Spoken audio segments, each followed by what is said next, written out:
2, 3. Testing, testing. 1, 2, 3.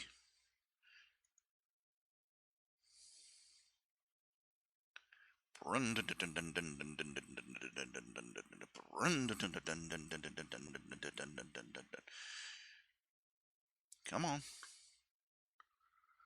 Testing, testing. 1, 2, 3. Testing, testing. 1, 2, 3. Testing. 1, 2, 1, 2. Hello. It's me again. This is RHJunior, RHJunior, coming to you live, bringing you a little reality check on my online web show, arts, entertainment, and hopefully raising cash and, earning money.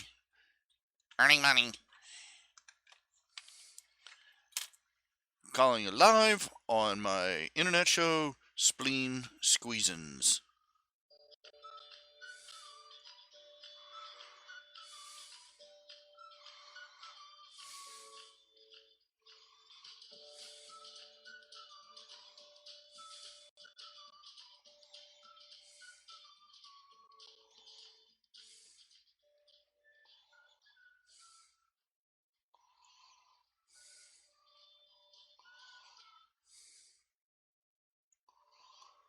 How y'all doing? How y'all doing? How y'all doing? I'm back again. I'm really, really awake right now. Took a little nap earlier.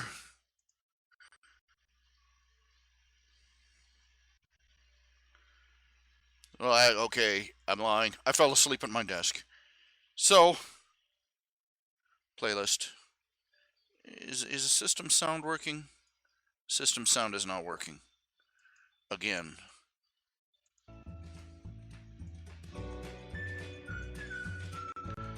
I'm turning the system sound all the way up because it's not reacting very well. And I hate not being able to tell if the audio is going out correctly. I don't know. But, well, what the heck. We've limped along this far.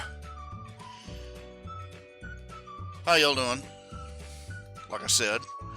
Okay, I was going to wait until later this afternoon to boot this back up, but I remember I did promise I would be. I promised a couple of people that I'd be on around 1, so noon. So here I am. I am live. It's alive. It's alive. It's suffering brain damage, possibly.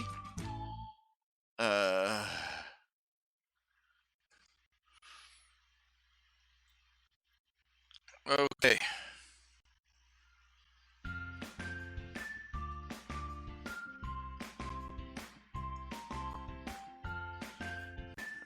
Eating in various indiscreet places.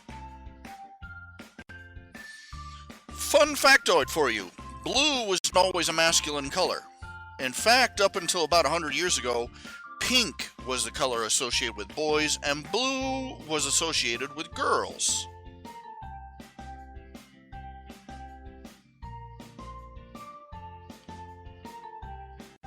Go figure.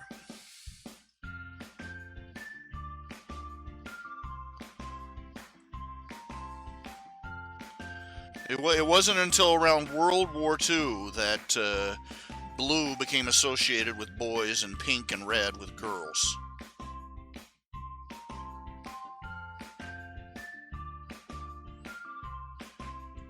Figure,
Okay, okay, okay.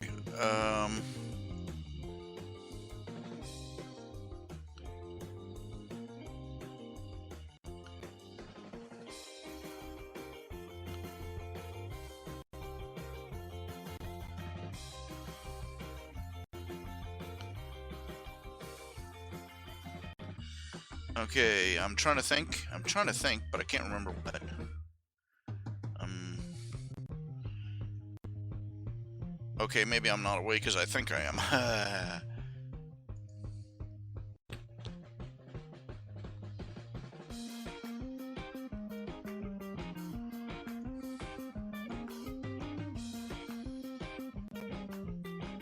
Okay, boils down to this. Okay, I managed to just an update on the electric company situation.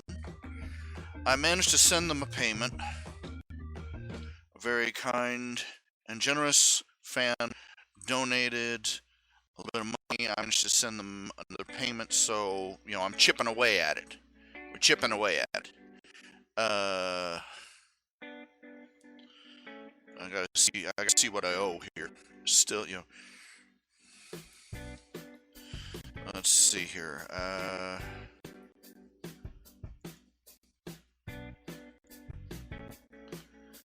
Transfer over this here so you can see what I'm doing here. Okay, this is my account.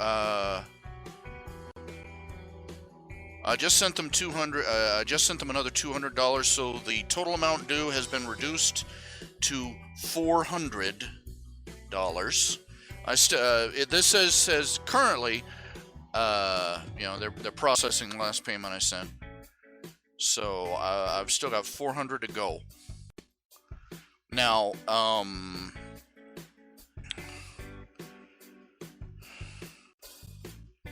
if I remember let's see here. Let me view the details of the bill.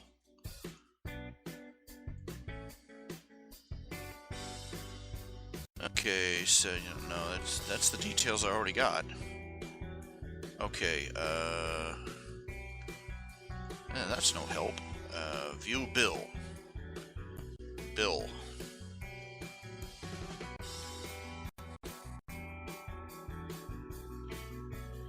Okay, my service, according to this, my service may be discontinued on or after July 26.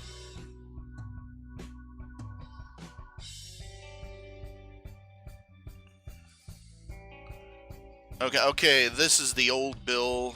It doesn't, it's not updated. I don't know if, but, my total sum amount owed is currently $400, $472. If I can raise a couple hundred more by the 26th, that should cover everything. That should at least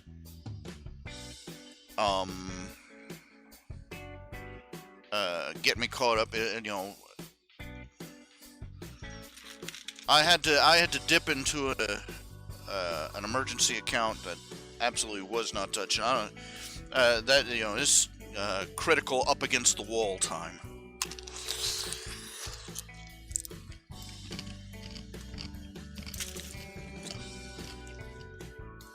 I had to dip into an absolutely do not touch account.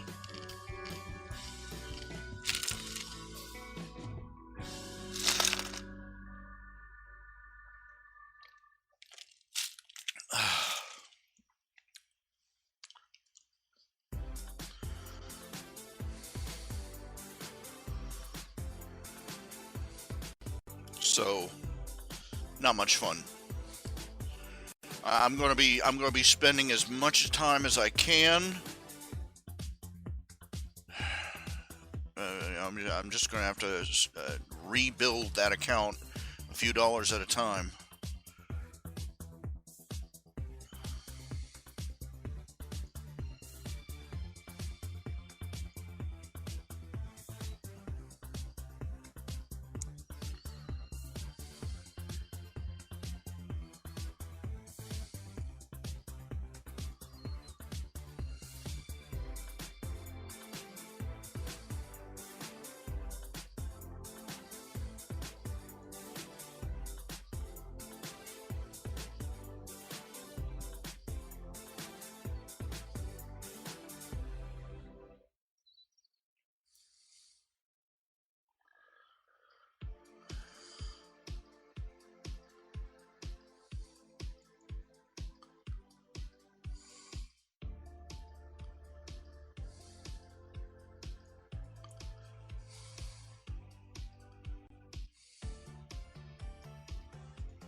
Okay. Let's see here.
Okay, let's see here. I'm looking for stuff.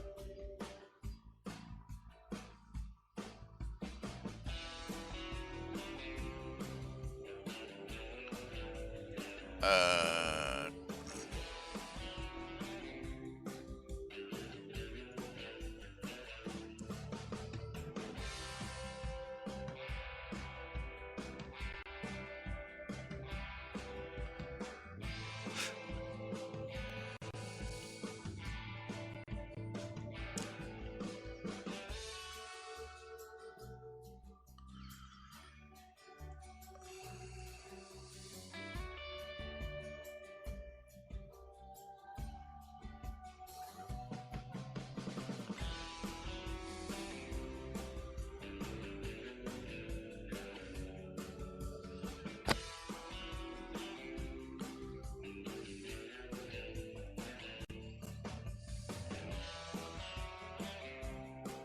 okay, this online site for the AEP for the electric company is kind of a mess because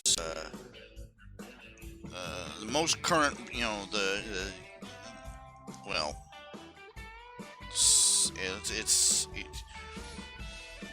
it's hard to sift through and figure out what your current at the moment situation is with them.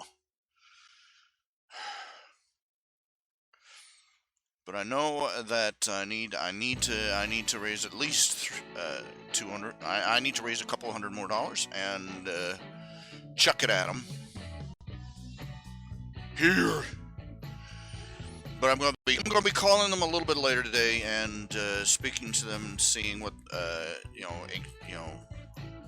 make sure that I'm not going to wake up on Monday living in the 19th century.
Okay, I'm a little,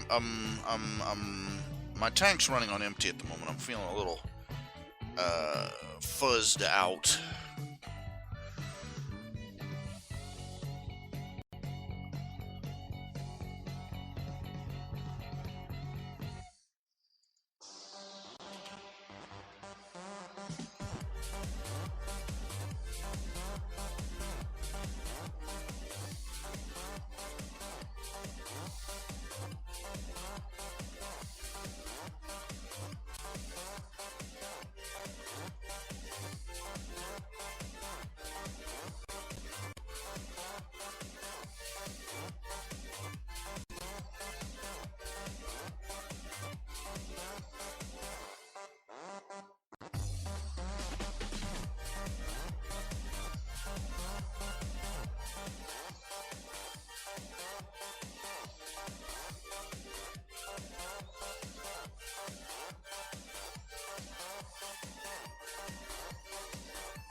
Okay, Daniel Meyer, I have no idea what tool you use to change the tire on a motorcycle, so I'm taking a wild guess here.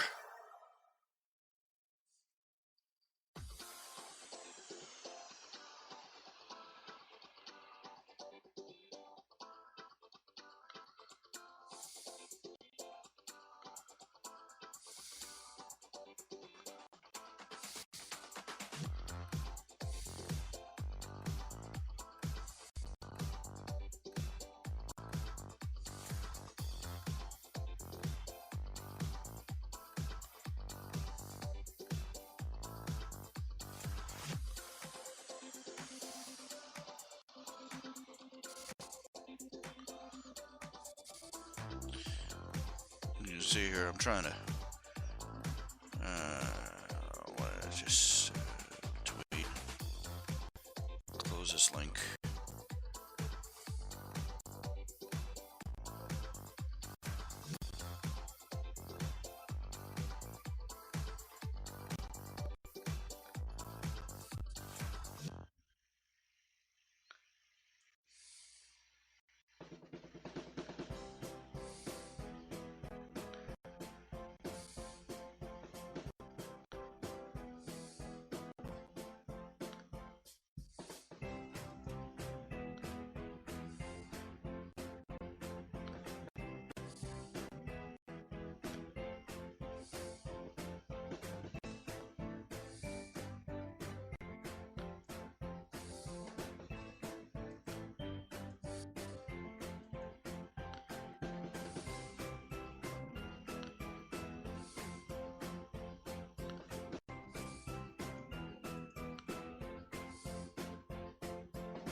Okay, I'm gonna have to run to the restroom in a minute.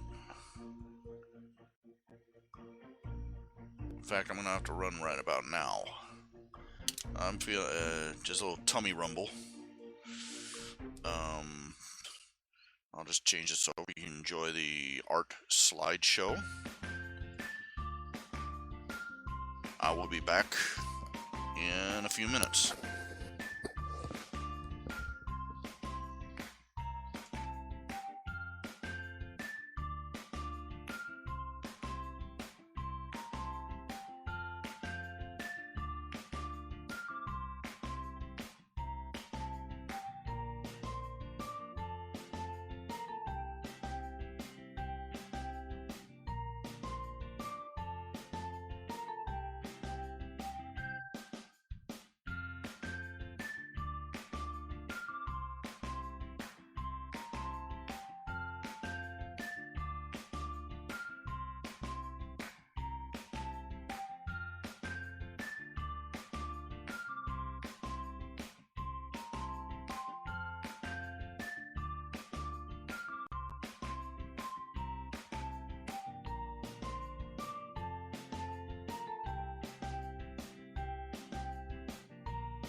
Hello, hello, hello.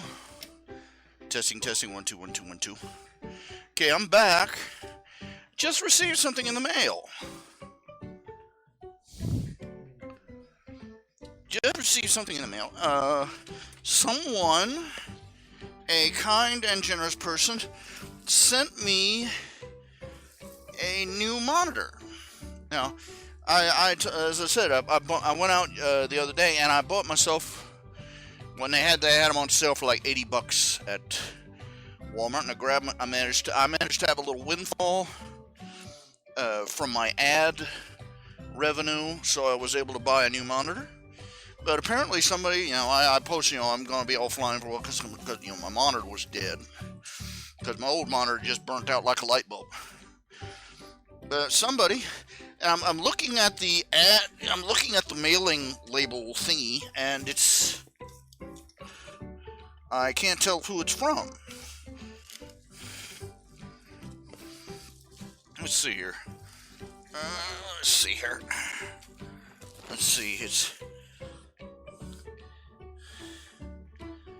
Well, apparently somebody ordered it from Amazon.com and had it sent to me or something. That's what that's what I think I'm determining from the label I'm looking at here. To whoever you are, thank you very much. Thank you very much.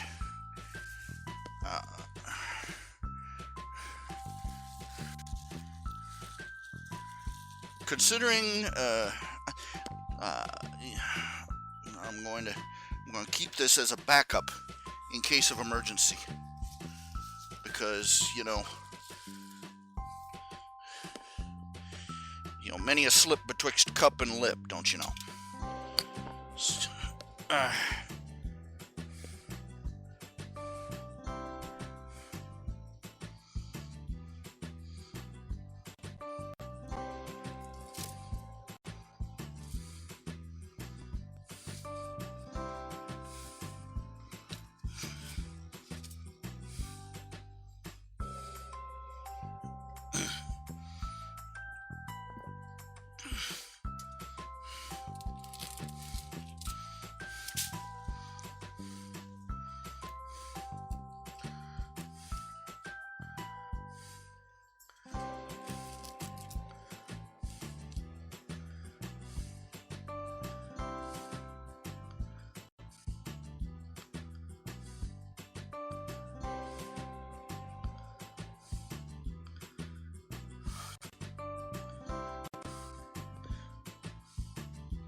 I am fortunate to have generous fans. That is all there is to it. I don't know who sent it, but I want to say thank you to whoever you are. Hello, Archangel. Welcome aboard. We have a grand audience of you and me, and I'm not quite so sure about me. Like I don't know if you just stepped in, but somebody sent me a new monitor. I told you yesterday, a couple of days ago, my monitor up and died. My old monitor, and it burned out like a light bulb. And so, but I got fortunate. About a day or two later, I got a little windfall from my advertising revenue from my website, Google ads, about $100, and I went out and I bought one for, they had them on sale for $80, and I bought myself a little 19-inch monitor. And so here I am, and I mentioned this online, just letting people know, kind of striking certain difficulties on the online endeavors. And somebody, I've been reading I read the mailing label, and I can't figure out who it's from. It looks like they ordered it on Amazon.com and had it sent to me. Whoever they are, I just want to say, again, thank you. That is very kind, very generous of you. I am going to hold on to it. Definitely, absolutely, because many a slip between cup and lip,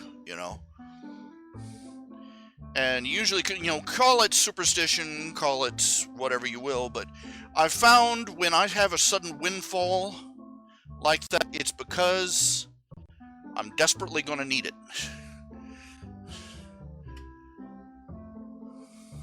So I have a backup monitor, and it's very nice. I might even go buck wild and crazy and figure out how to hook up two monitors at the same time. Eee! So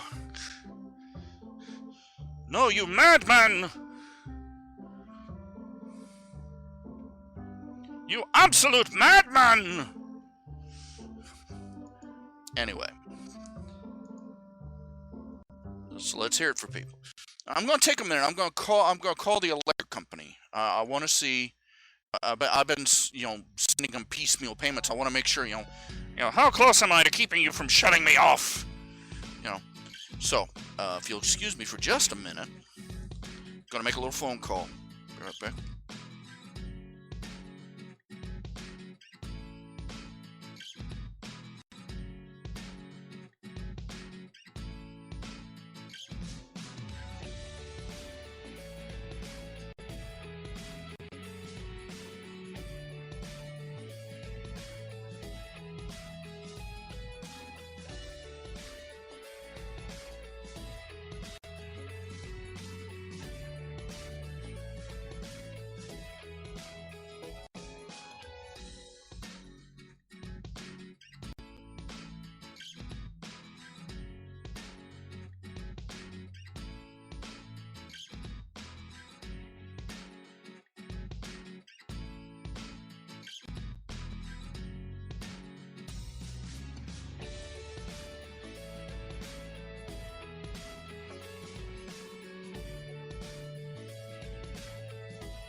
Okay, I'm doing. Hello, it's testing, testing, 1, 2, 3, testing, 1, 2, 3. I'm watching the little audio meter to see if my voice is registering. Yes. Okay, good. Yay.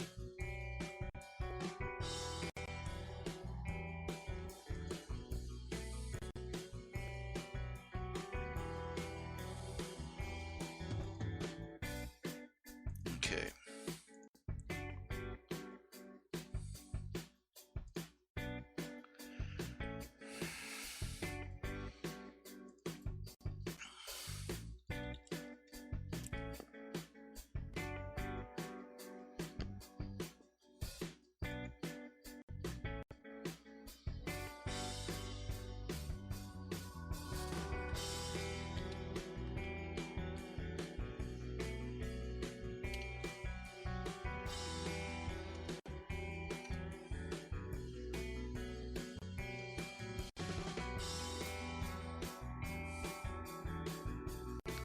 That's no good.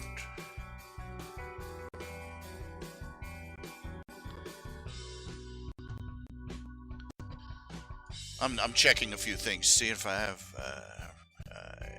any money floating around in. You know.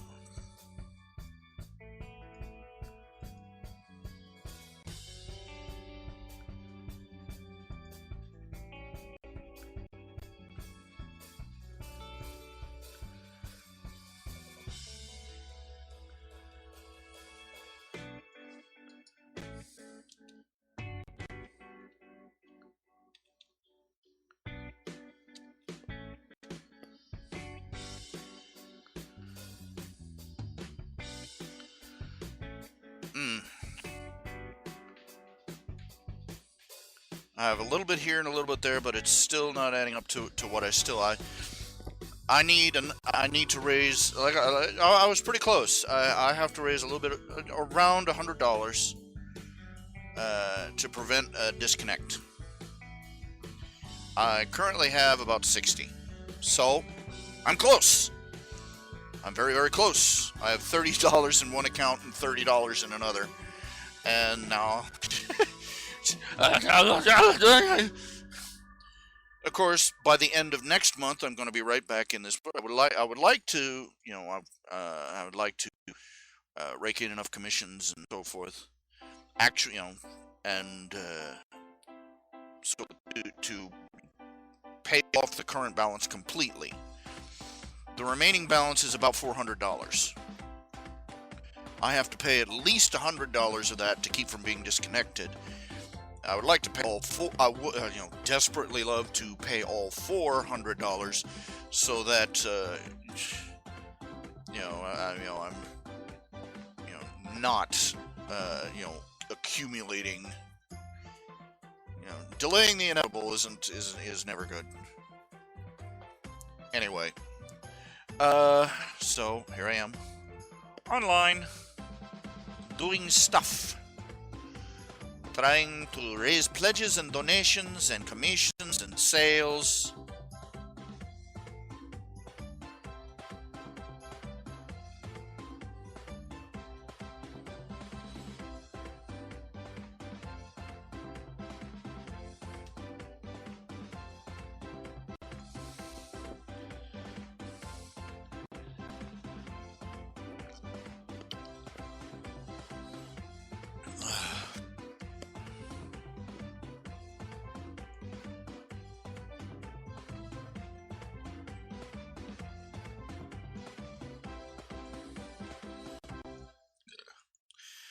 Okay. I just might pull this off.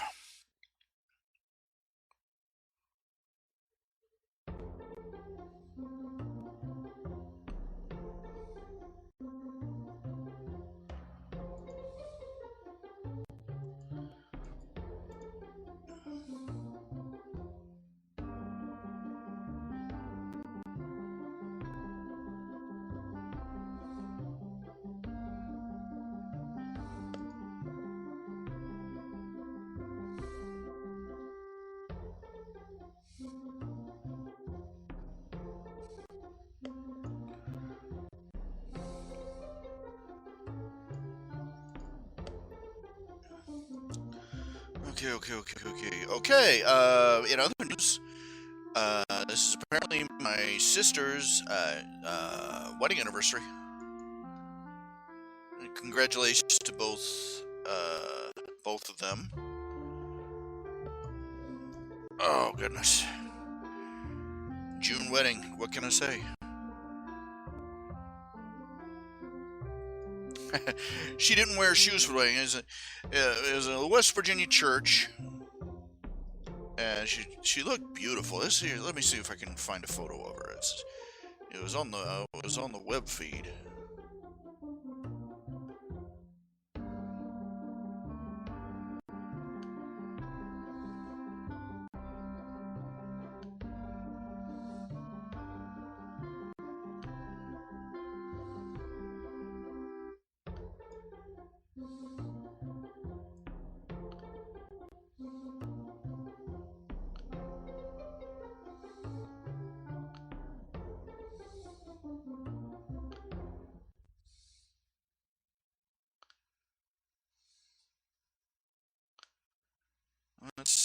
Let's see.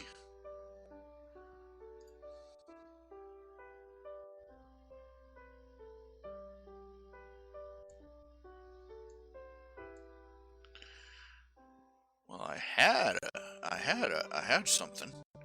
I'm looking for a photograph they posted. Oh, here, hold on. Oh, here we go. Oh, I want you to see this. If I get the stupid. There we go.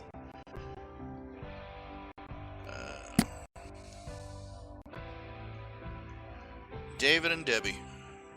David Hollingsworth and Deborah Michelle Hayes Hollingsworth.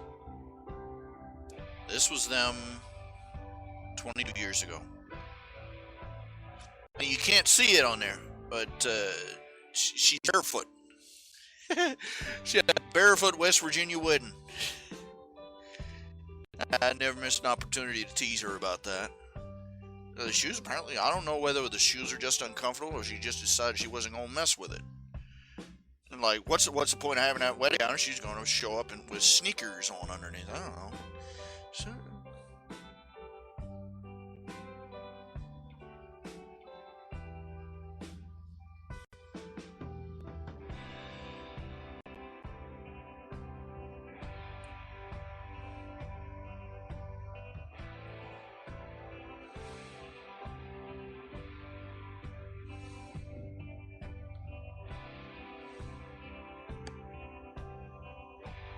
oh my.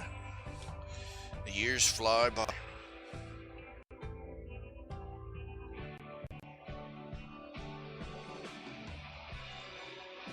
They got 3 beautiful daughters now. 2 of them. Let's see. I believe Emily is graduating this year. Brenna has already graduated.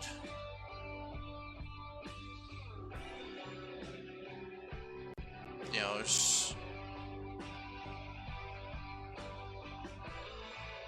what could I say that hasn't been said before? You know, what could I say that hasn't been said before about this kind of thing?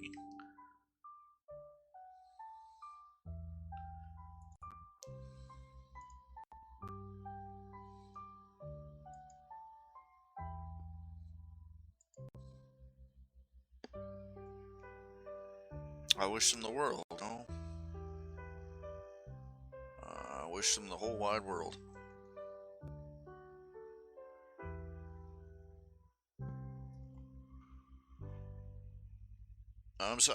I'm so proud of those girls too.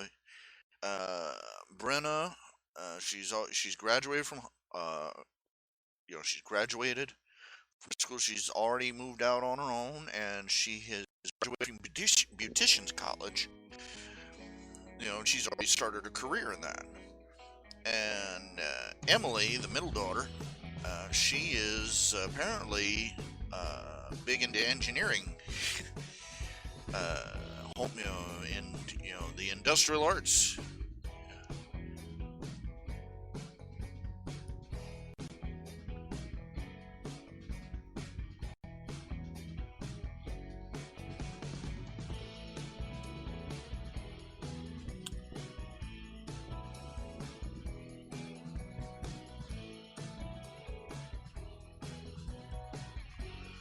just so glad. I'm so glad that they managed to avoid all the pitfalls I fell in.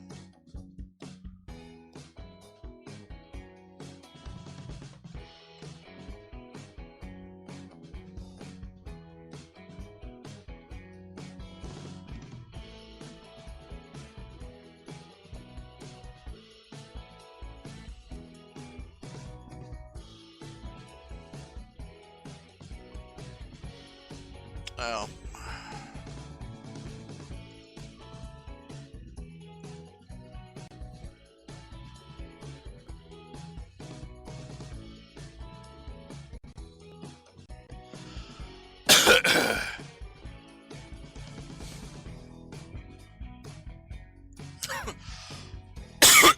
okay, we got breaking news: massive explosion, 61 dead, hundreds wounded. This is in Afghanistan.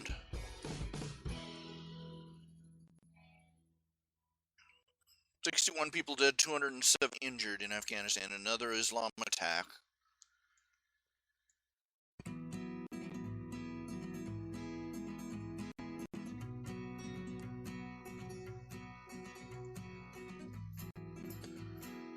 Which is like saying Tuesday.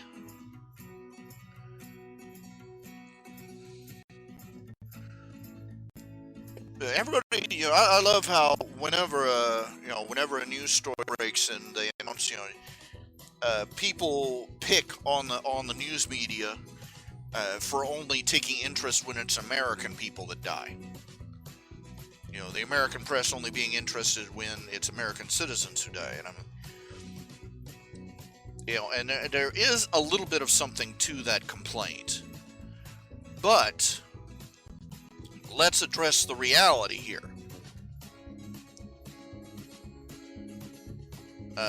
The purpose of the news industry is to report unusual events.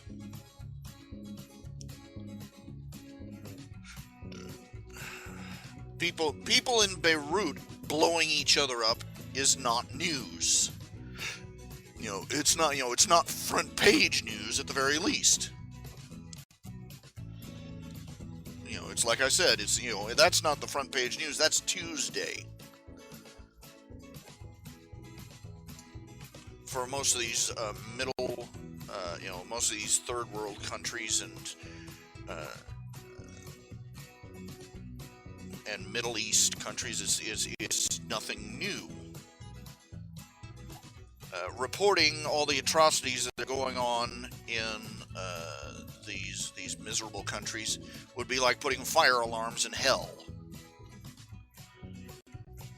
When American citizens, for all is said and done, for all the troubles we have, all the strife and conflict, and we are, when you take out any, when you adjust for, when you correct for certain political biases in reporting, and you examine the statistics, America is one of the most peaceful countries by and large for its citizens on a daily basis.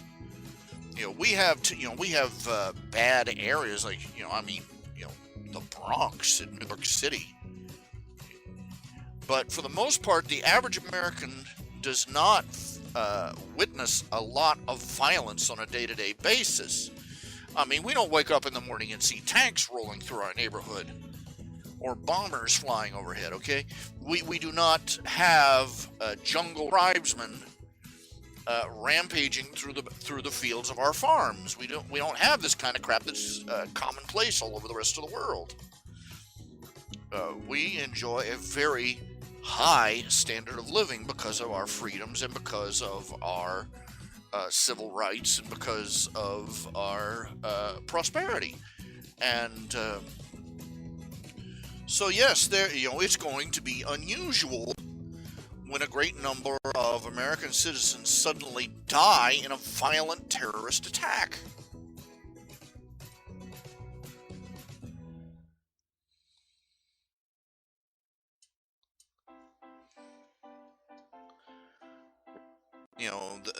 Like the old joke goes, you don't write a story that says dog bites man. Man bites dog, that's news.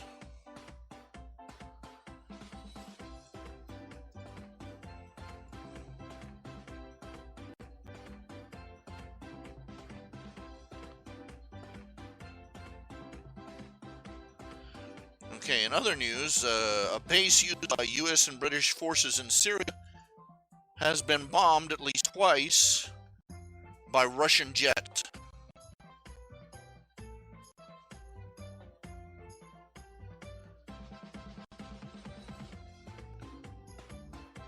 All the Russian leaders are standing around. Whoops.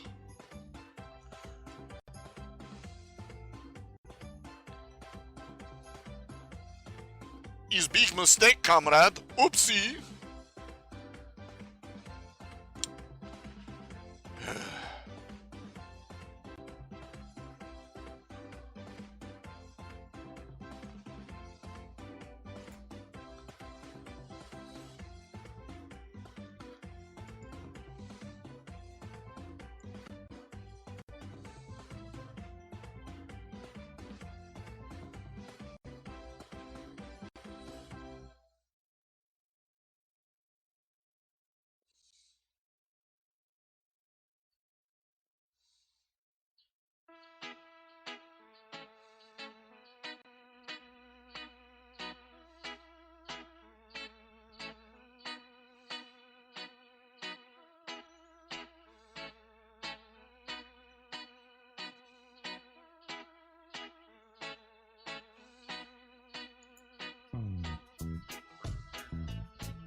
Let's see, 6 dead, 18 wounded in a major shooting in an American city, Chicago.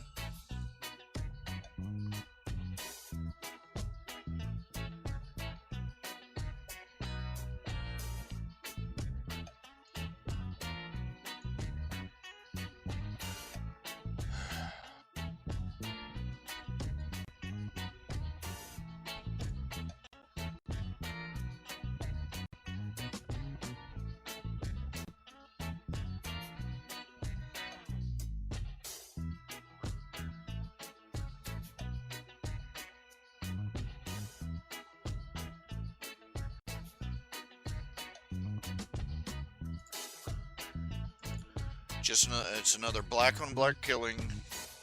Some guy shot while making a Facebook video.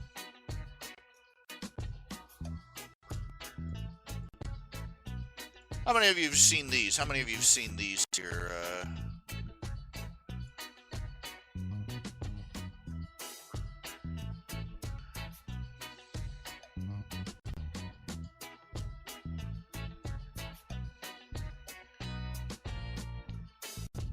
Stay here 1 month, no internet or phone for $100,000. 1 month without the internet in a tropical paradise.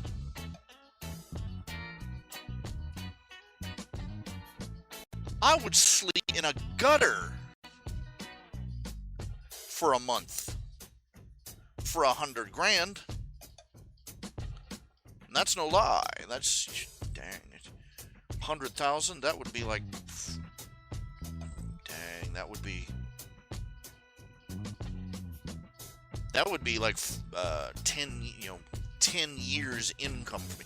Well, 5 to 10 years income for me.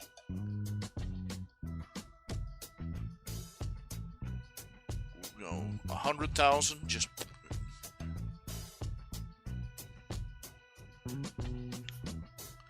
And these people are trying to make it sound like a huge ordeal.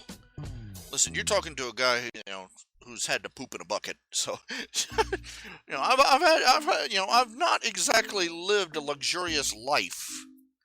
So I can't comprehend these people that just can't hack the idea of living in, rustic, even for a short period of time. I can't imagine.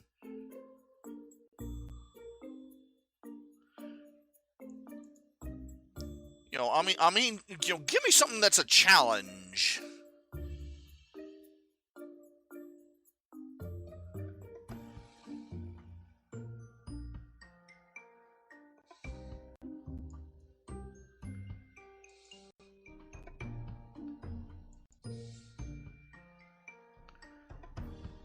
Okay, we got two people in audience, me and Archangel. Archangel Primal Core. Goody for him, I suppose. Yay! Let's get back to work. Get back to work, Eddie. You have many drawings which to complete. I have no idea what kind of tool you use to fix a tire, a flat tire on a motorcycle. So I'm just.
Oh, well, a wrench, a rubber mallet, and 2 tire irons. Okay.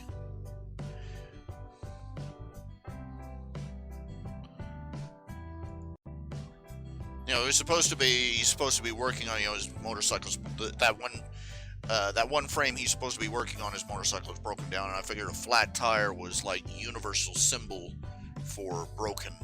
So, broken down at an inopportune moment.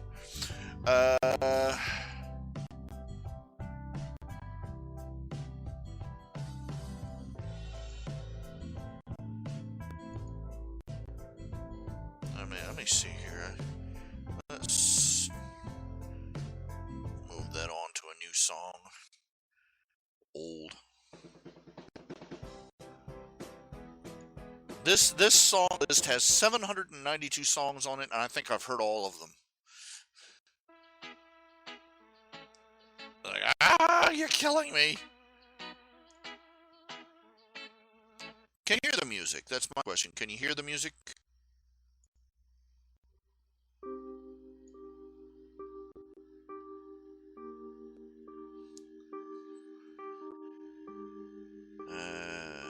I love going to kids museums. When I lived in Chattanooga, I love going to museums, but especially love going to kids museums.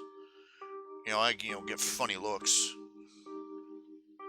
I used to love going there. I lived in Chattanooga, Tennessee, and I lived in Charleston, West Virginia, and both of those places have a children's museum, science museum, with all the little hands-on things. And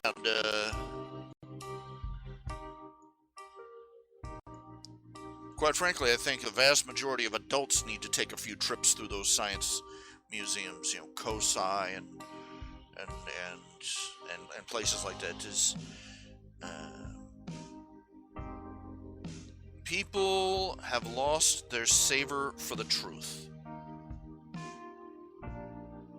What do I mean by that? I mean that they've lost their savor for facts, real objective facts. Not they love the you've seen these things on Facebook. I love science. I look at it and it's no.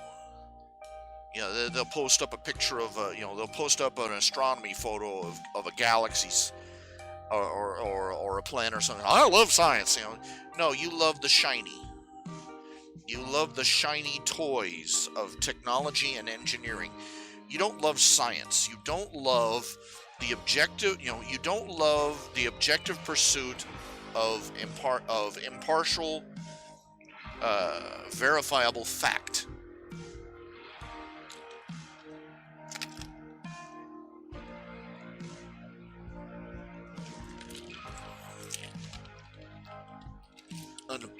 An unsettling percentage of our society is made up of people who have lost that inquisitive nature of children, that inquisitive desire to touch and feel and poke and examine and learn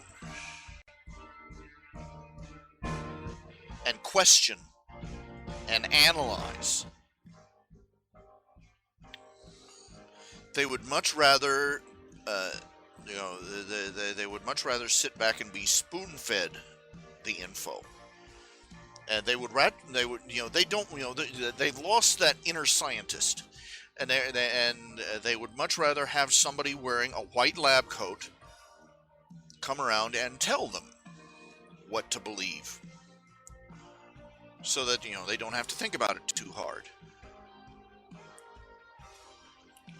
The white lab coat is the new cassock, and is the new robes of the new high priesthood. People believe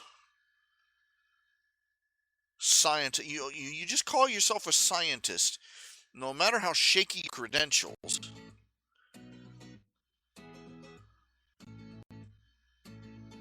If you have a couple of letters after your name, thanks to taking a through the alimentary canal of higher education, You can say anything, and people will, give it, default acceptance. They'll look at it and say, people believe scientists. They believe in. They don't. They don't believe in the scientific progress or process. They believe in science, scientism. They believe the proclamations of the lab-coated experts in the way that people used to believe, with fanatical fervor, the proclamations of the high priest with a bone through his nose and feathers in his hair.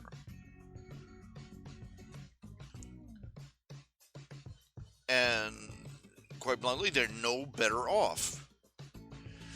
They had this in the news feed just a day or two ago. The medical community, the diet and health medical community, they've finally come out. Guess what? The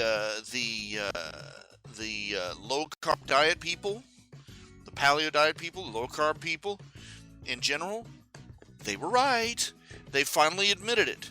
Fat does not, high cholesterol does not cause heart disease. Fat does not cause high cholesterol. There's no connection anywhere in that chain of theory. It's not fat in your diet that causes heart problems. It's sugar and carbs. And that's all carbs are, is starch. And all starch is sugar. I knew that in grade school. You eat a lot of bread. Anybody who's a diabetic knows this.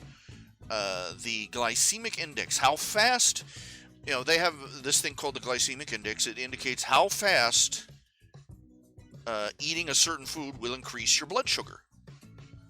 A slice of whole wheat bread has a higher glycemic index than a tablespoon of sugar. You literally get more sugar in your bloodstream from eating a slice of bread than you get from eating sugar straight.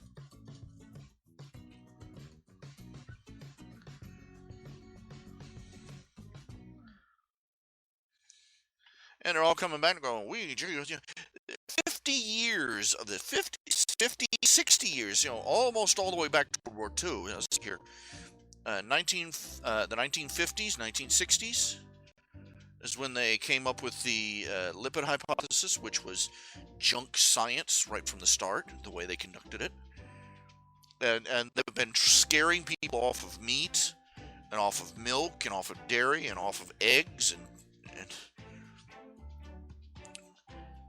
do you realize they've been killing people? This isn't a light issue. If people are a little bit fat, it's killed people. It's caused people to die.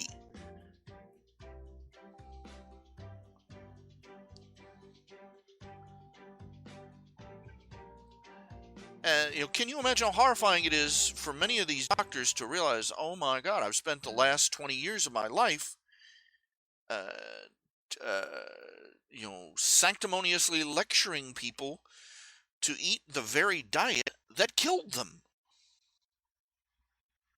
That's finding out you've been, instead of administering insulin and, instead of administering vaccinations, you've been administering injections of carcinogens. Can you imagine what that must be like for any health practitioner of honest conscience?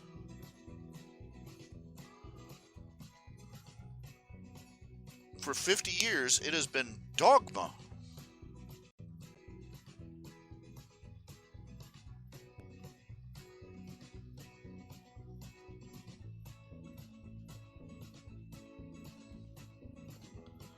And that dogma has killed people.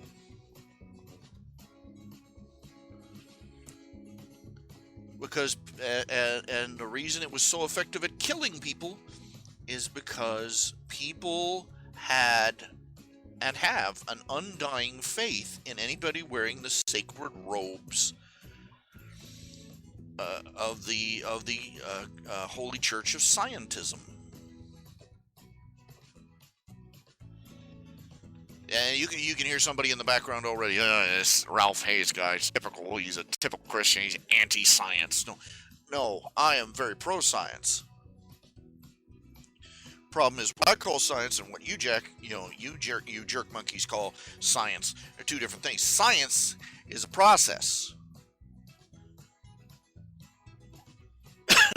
Summed up, the Mythbusters sum up the kernel of what real science is.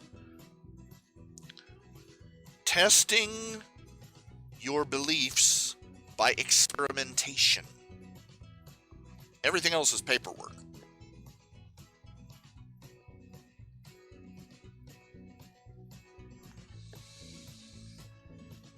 Everything else that's all it is, paperwork.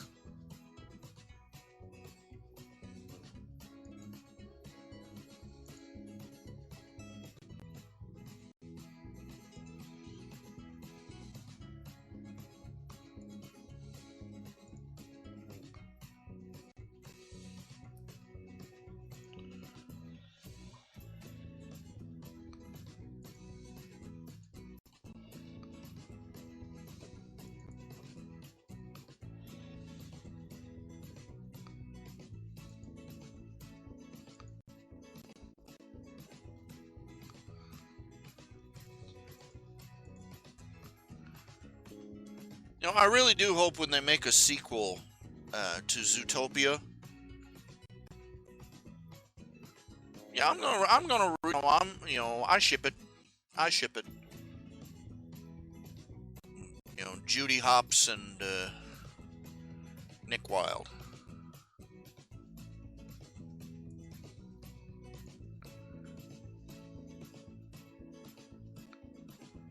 This was a commission I did a while ago. Her eyes are lavender, not blue. Well, it sort of is a lavender color anyway. Really, I mean...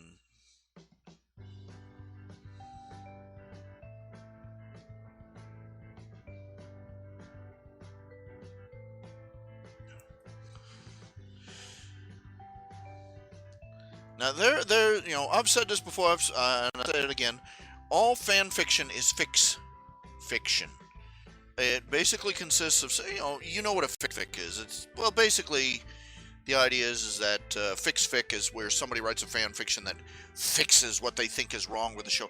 Well, all fan fictions are like that. They're either rewriting the story to suit their own tastes, or they're expanding on the story to include details that they think that the original writers left out. It's all fic. That's hard to say. Fix. It's fix. Fixity. But anyway.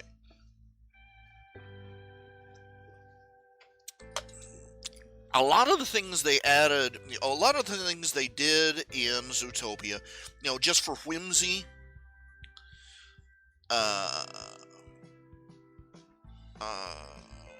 anybody, you're jolted out of enjoying them by the fridge logic.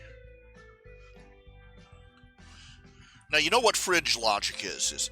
Fridge logic is when you're watching a movie late at night, and you're sitting there, oh man, this is cool, this is exciting, this is fun.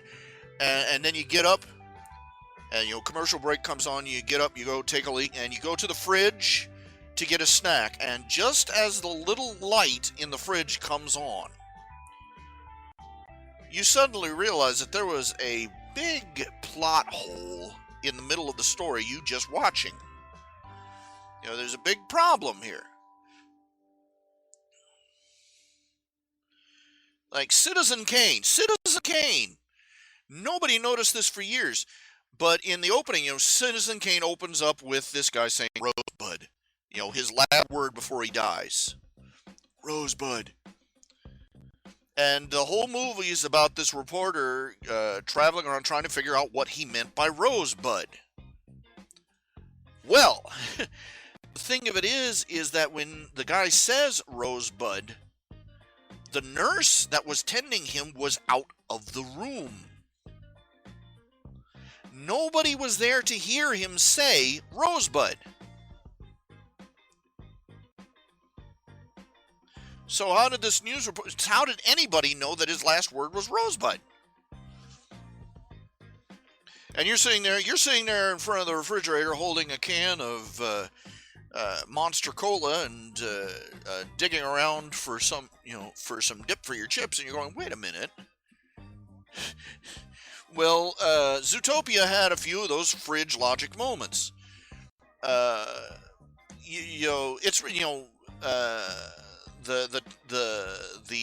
community of Little Rodentia, for instance,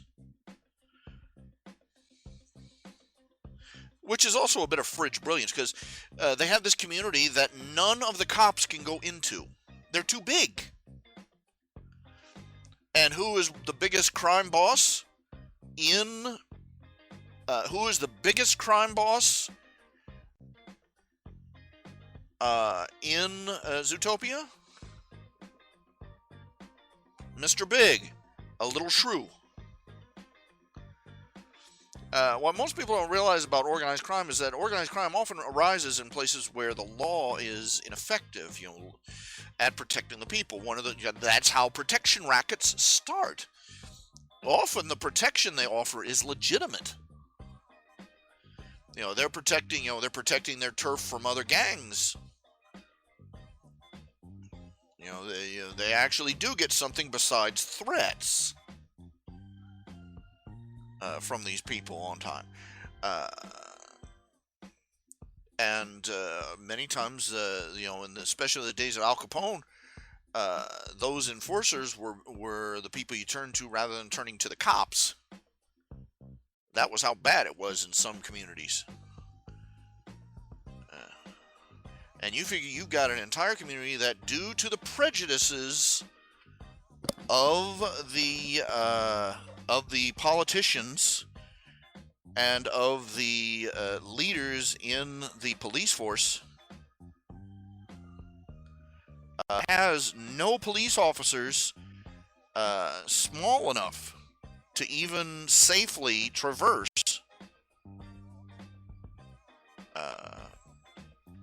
Little Rodentia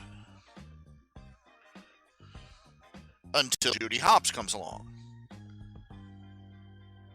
Which makes you kind of wonder if the reason that the chief chewed her out so bad is because he was secretly scared that he was stepping on Mr. Big's toes. And you got to wonder, this has got to be a serious, but give him some basic credit. He's got blinders on. He thinks that big, brave cops are, big, huge, tough cops are what he needs. But he's got to ignore the fact that half the cops, at least half the neighborhoods, fancy training for multiple environments or not. There's got to be at least half the city where his cops can't even fit through the front door. That makes him a big empty symbol of law enforcement. But now, going back to Little Rodentia, here's the fridge. That's the fridge brilliance of Little Rodentia. This explains a great deal about how a teeny tiny little shrew could be so politically powerful. Well, we go back and we look at Little Rodentia. They drive around in little miniature versions of the cars that other races use, and they live in little bitty versions with a few adjustments for they have the hamster tubes here and there, for instance.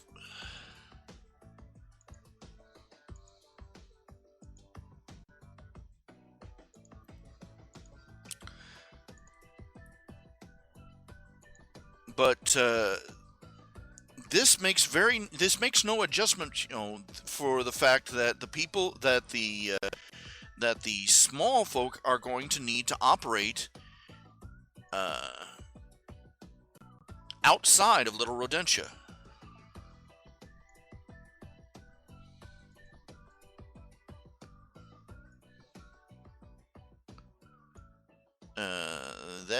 Those little itty bitty cars may be cute, but as a reasonable means of getting around, they're a terrible idea.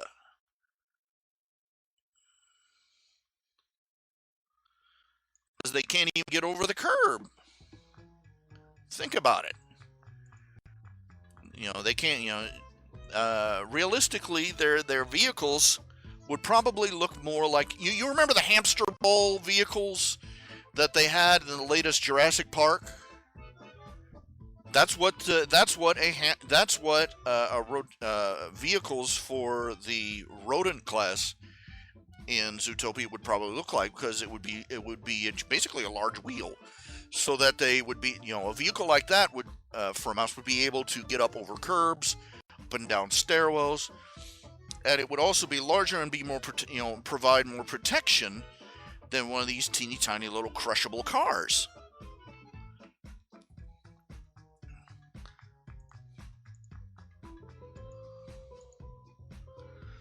They go, certain inconsistency. They go from having these little hamster tubes all over the place. They go from remembering that the characters are different species to forgetting it in the next step. A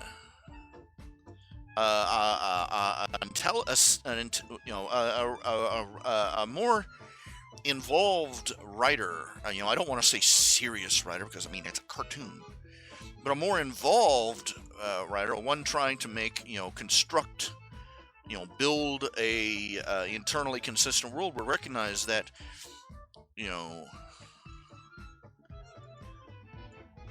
a talking mouse is not just an exceptionally short human being. The needs would be radically different. Good example. Consider this. You remember in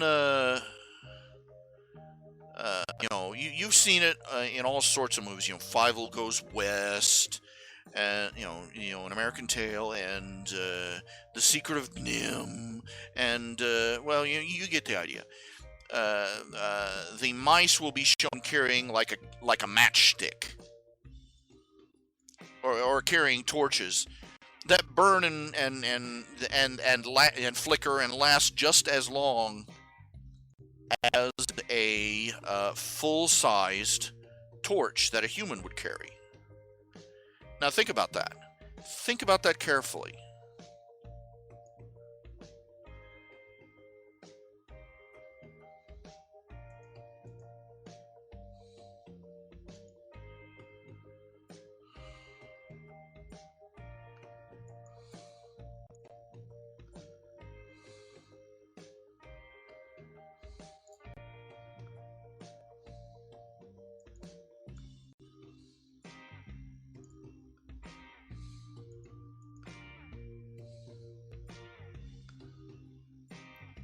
Now think about it. A mouse is what? A mouse would be about 3 inches tall. A torch in the hands. About how long does a birthday candle burn? Take a birthday candle and light it. A birthday candle, if it lasts more than 3 minutes, it's burning exceptionally long. It'll be down to a stump in less than a minute or two. One of the things that writers of fiction, about civilizations of mice or other tiny creatures, mice or leprechauns or littles or borrowers. You remember all those stories from childhood. They don't take that into account. They don't.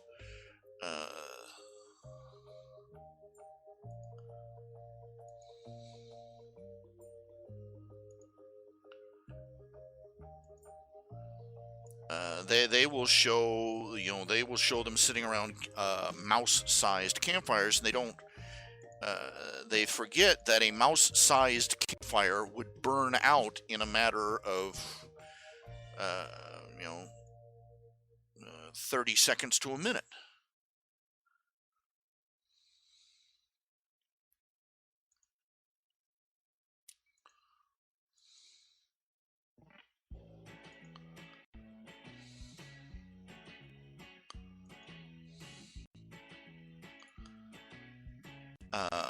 Using fire would be a radically different proposition for a creature the size of a mouse. And likewise, using fire and all the things that it represents would be a radically different proposition for something the size of an elephant.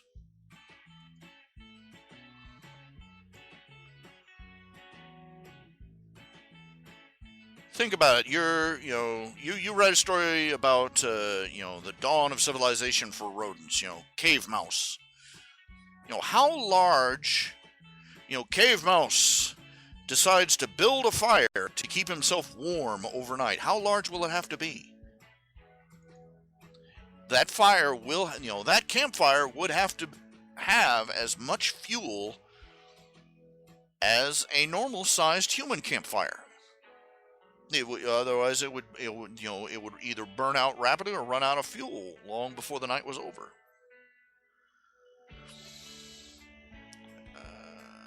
Mice might not even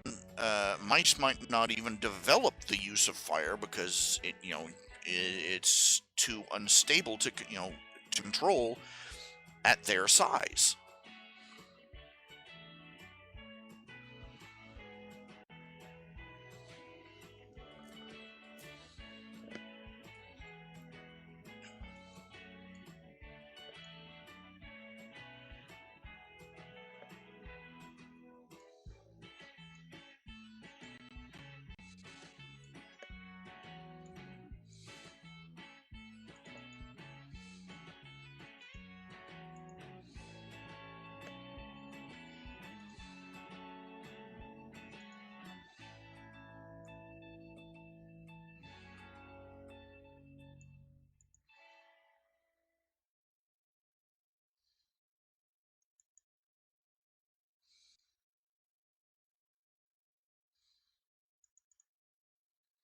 Now, granted, you don't want to overthink things.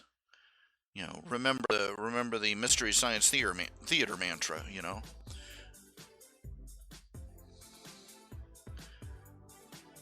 But still. And then there's the thing about they have all these different ecosystems right next to each other in the city. Now, I will admit, that there's a certain amount of cleverness to it. Most people wouldn't notice it or think about it, but take into consideration. They show they show these walls and basically these hills, mountains dividing the different sections, and you have the desert area on the opposite side of the tundra area.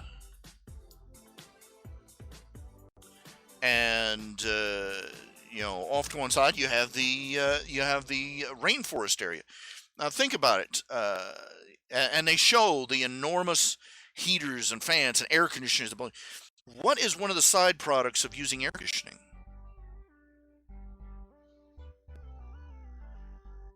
Hot air and condensation.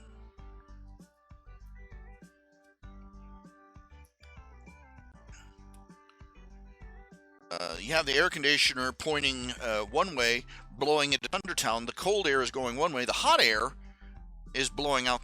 The cold, damp air is blowing out into Thundertown, and the hot, dry air is blowing out into the desert area. Most people don't realize that an air conditioner just doesn't, most people are inobservant. They don't realize that air conditioners don't just magically cool down the air. An air conditioner is a heat transference system. It takes the heat out of the air and blows, it takes the air out of the, the heat out of the air in your house and blows it outside. And then, blows the heat out and blows the cool air back in.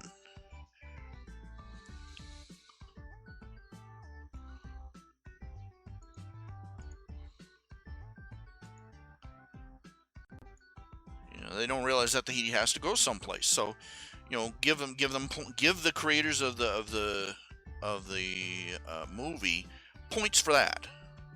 They did think it out a little bit. They didn't think it out well enough, because quite frankly, these open air, the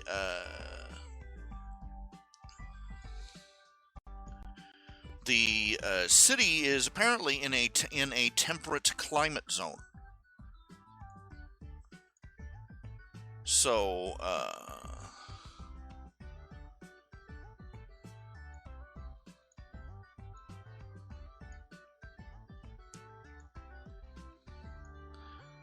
and so leaving these, these extreme weather zones exposed to the local climate, that open air, that would be a serious problem. You got to figure they've got to spend a ton of energy keeping that city cold in one place and warm in another, and hot and rainy in yet another. But it would make a whole lot more sense if the city, the different environmental zones were under big domes. You could get away with that then. Big glass biodomes. But I guess they decided that would be a little bit too futuristic for people to get around, for the story.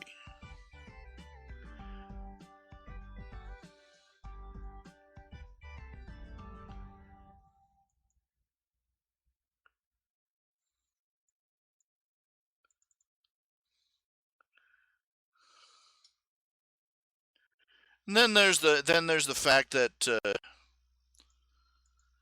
the rabbits in the movie particularly are reproducing at a ridiculous and even outright frightening rate. So unless they're colonizing several other planets in the solar system, so that means either they're colonizing several other planets in the solar system, or the rabbits are dying like flies from something.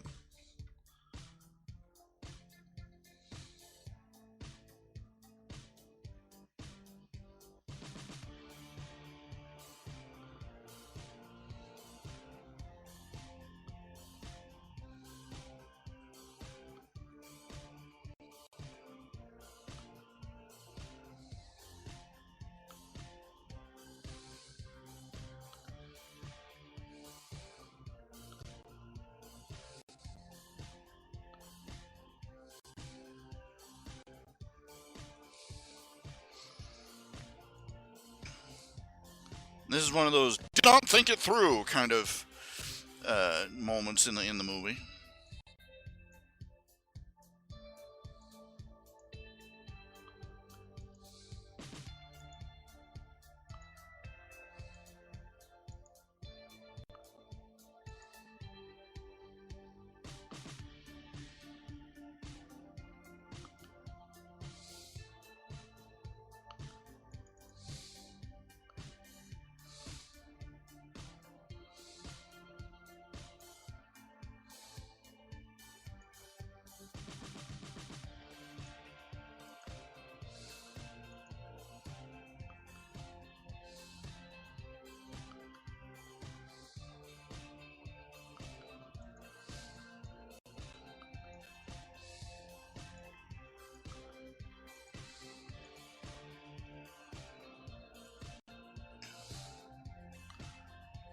I mean, even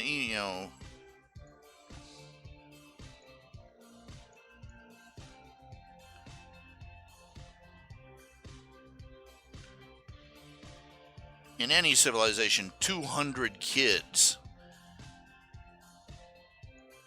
Just a little too many.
This is just, this is just me thinking, this is just me thinking. Ugh.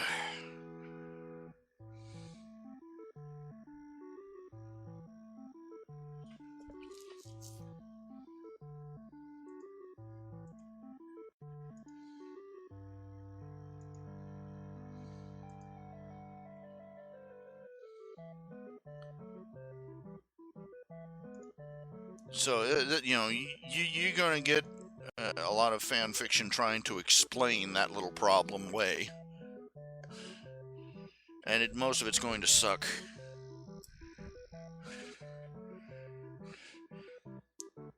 So, every would-be cleverling out there is going to be, they're going to have some rabbit running around. Soylent Green is bunnies. Soylent Green is bunnies. And they're going to think that's so, hip and clever. And they're just not going to let up on it. Yay.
Let's see here.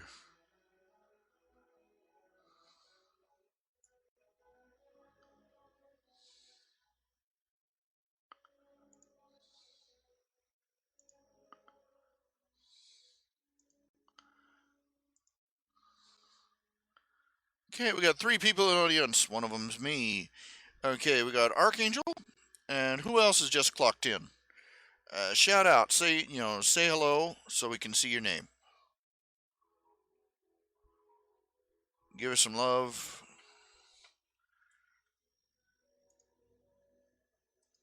Let's see, where is that? Just well, darn it, where is it?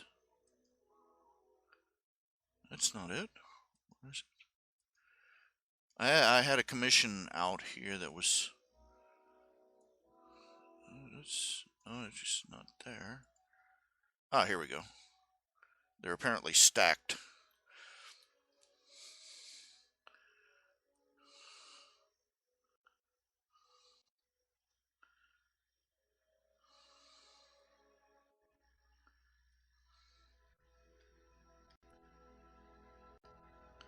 Let me go. I gotta check the Gmail. Gmail.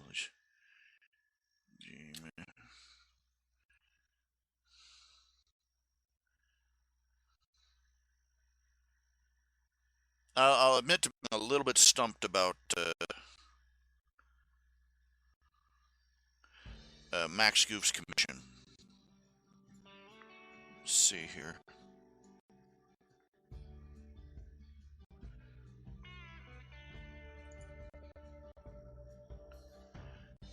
Okay, you've got. I've seen a reference for Stargazer. I've seen Stargazer before, but the female bear in question,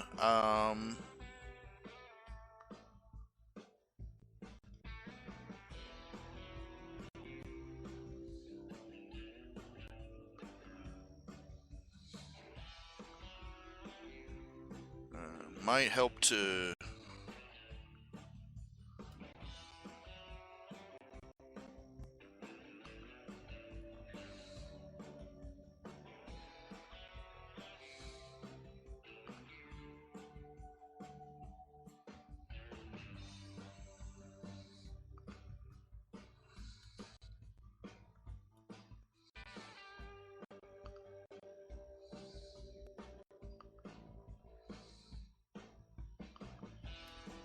I am sorry it's taken so long. I'm sorry.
supposed to draw them college-aged.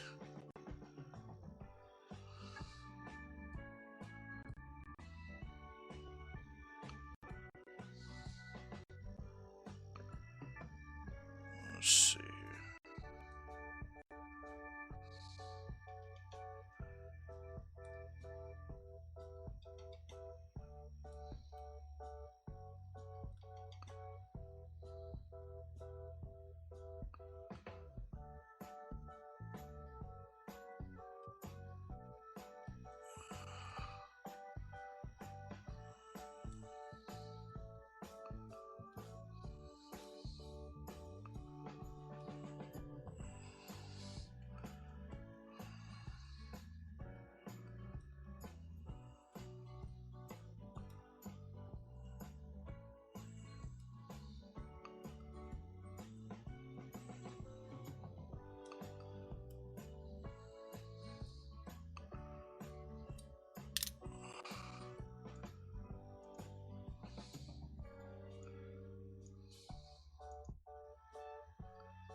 Switch this over so you can see what I'm doing here. There we go.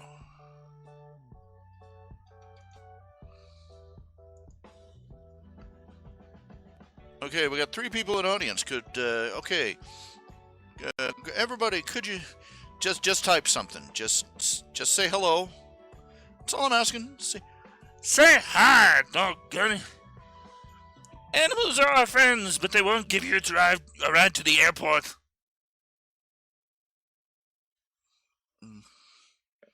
I don't know where that came from. I just don't. Bobcat Goldthwait, but I don't know why I said it.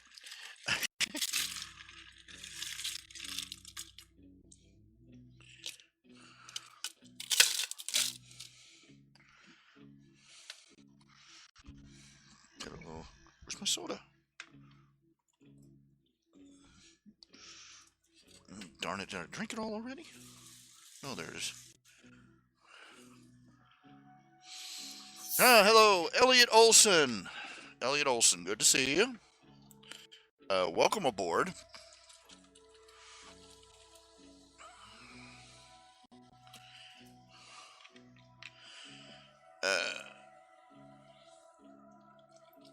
Just letting everybody know it comes in. You know, I'm pimping my art. Basically, I'm trying to push. I'm trying to get a stay of execution here. The electric company wants a lot of money. I don't have any. In fact, I gave them a lot of money just fairly recently. And basically, they're gonna get the plug on. They might yank the plug on me if I don't get them another. Well, basically, I owe them just about another $100.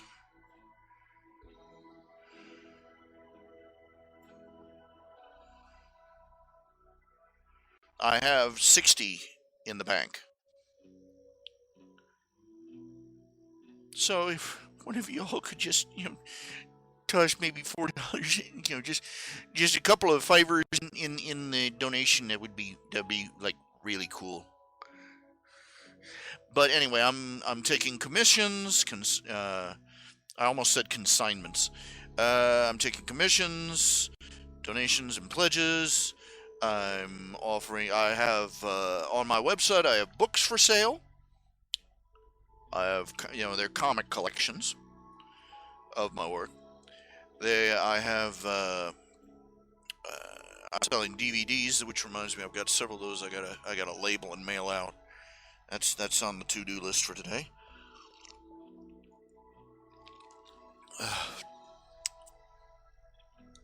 Just trying to make that last little leap to, this is, I've sent them a mint basically, and I had to dip into some funds that I really didn't need to, and at the very least, I have to send them $100 to prevent being disconnected. The total amount still owed is $400. Just full disclosure there. Then I gotta pay the lot rent for the trailer and the internet bill and everything else. Right now, I'm just trying to keep the electricity on long enough to keep earning. You know, this is my income. So, donations and begging. I have no idea why YouTube is logging you in as the wrong name. I do not understand the settings of the machines. I know nothing. Anyway, moving on to other topics. I'm fairly sure that you're not interested in listening to me beg for money. Somebody sent me a monitor. You see, earlier this week, my old monitor, it basically burned out like a light bulb. I didn't know they could do that. I should have suspected they could do that, but it sort of left me in the lurch. I had a little bitty windfall from my, ad revenue from Google.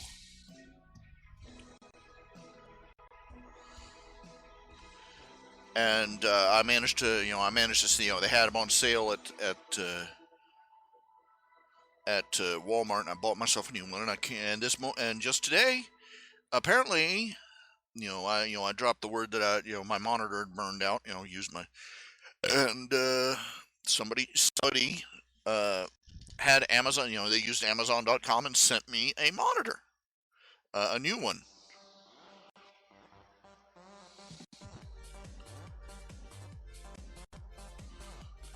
And I'm debating on whether I should box up. I'm debating on if I should box up the one I bought and get a refund at Walmart, so that I can. I probably should. Is today Thursday or Monday? Or it's Saturday. Okay, so sometime this weekend, maybe I should go to that.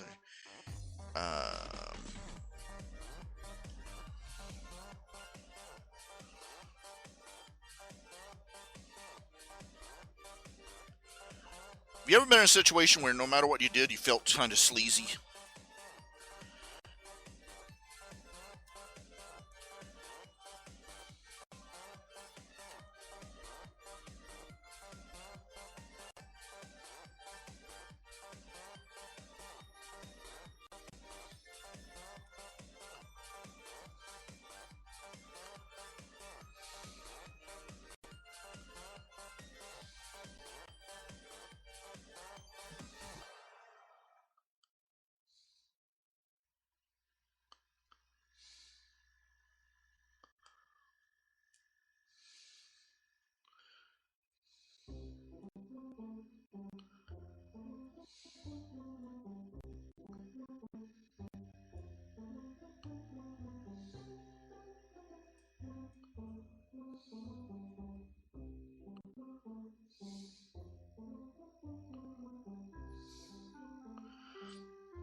If I turn in my, I feel kind of bad for, but and something about the circumstances makes me think maybe I'd better hold on to this monitor, because you know if this is my paranoia talking. You don't expect, you get used to a thing working fine, and then when it goes, and you're like, ah, and you get paranoid. You think, I don't know.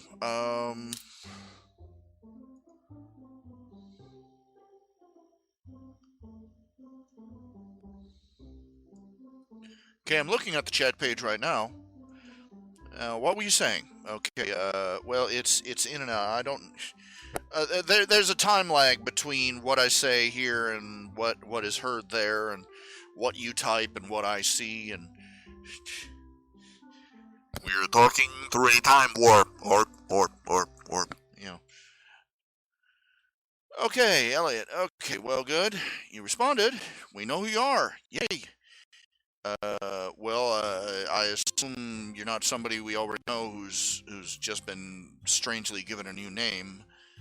But welcome.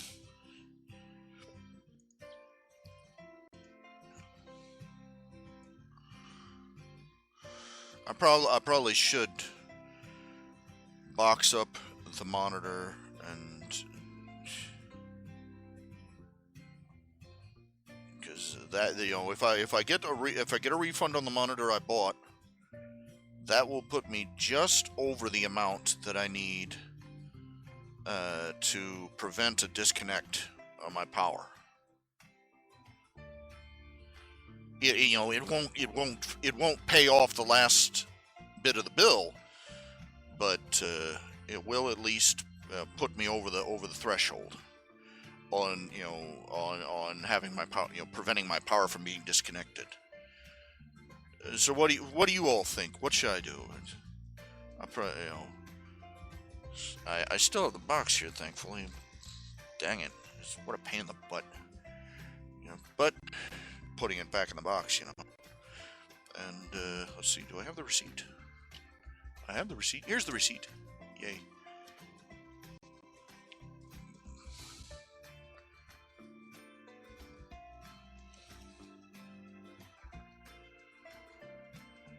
Yeah, I will. Either sometime tonight or sometime tomorrow, drive back, get the refund, then I can send the electric company that last $100 to prevent a disconnect, and it won't be get out of jail free, but it will be a stay of execution. Between the heat and everything else, this just the electric bill's been killing me this year. Just eating my face alive. Keeping a trailer at livable temperatures, and I'm not talking comfortable, I'm talking livable, as in you will not die in your sleep. It's ruinous.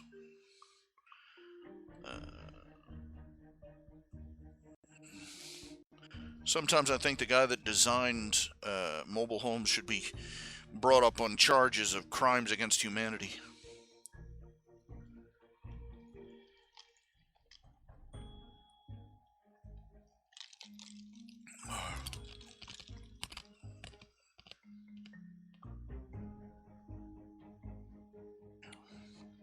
No lie. Everything that would make a home comfortable, sturdy, long-lasting has been. It's like they went through and said, "Let's eliminate all these features."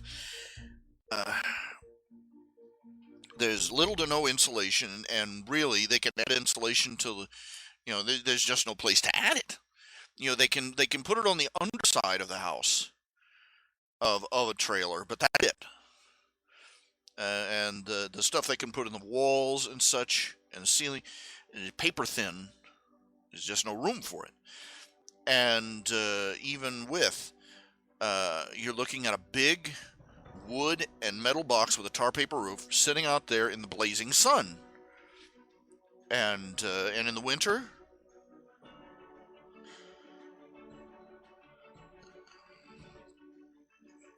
well, you get the idea all the way around.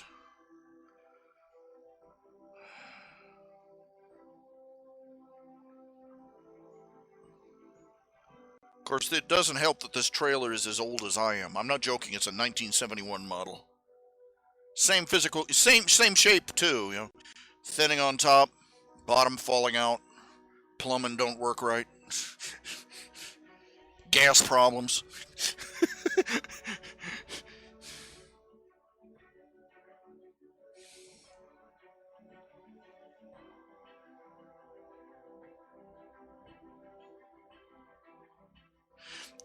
This picture to Michael and Grayson.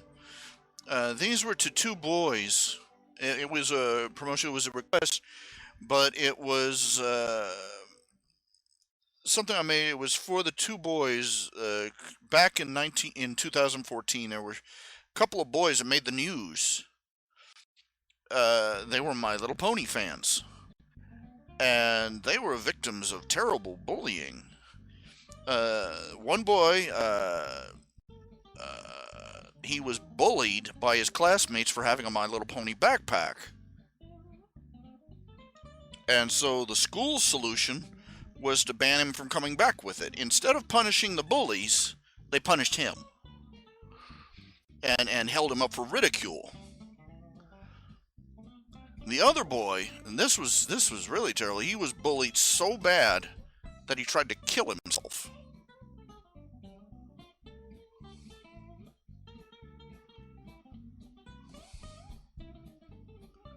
That's pretty brutal.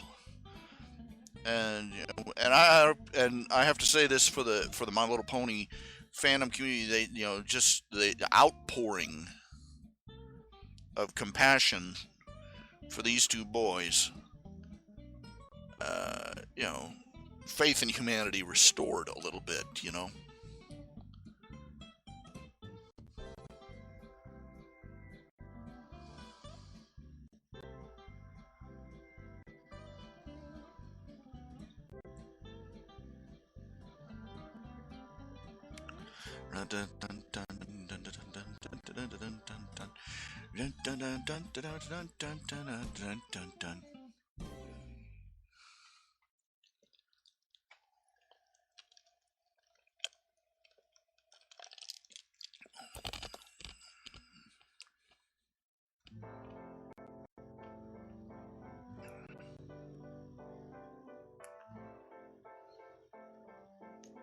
Here's a paranoid theory for you.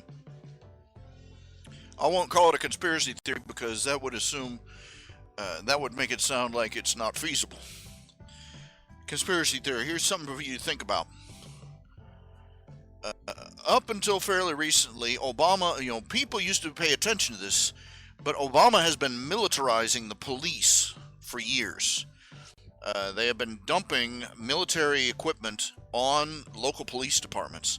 And we're not just talking guns here. We're talking combat armor, armored vehicles, heavy weaponry,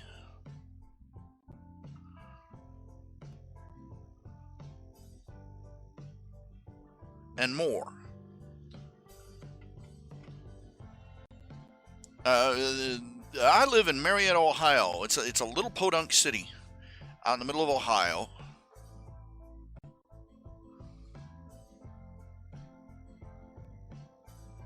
Their claim to history is that their claim to fame is that Marietta was the earliest settled area in Ohio, in the Ohio Territory.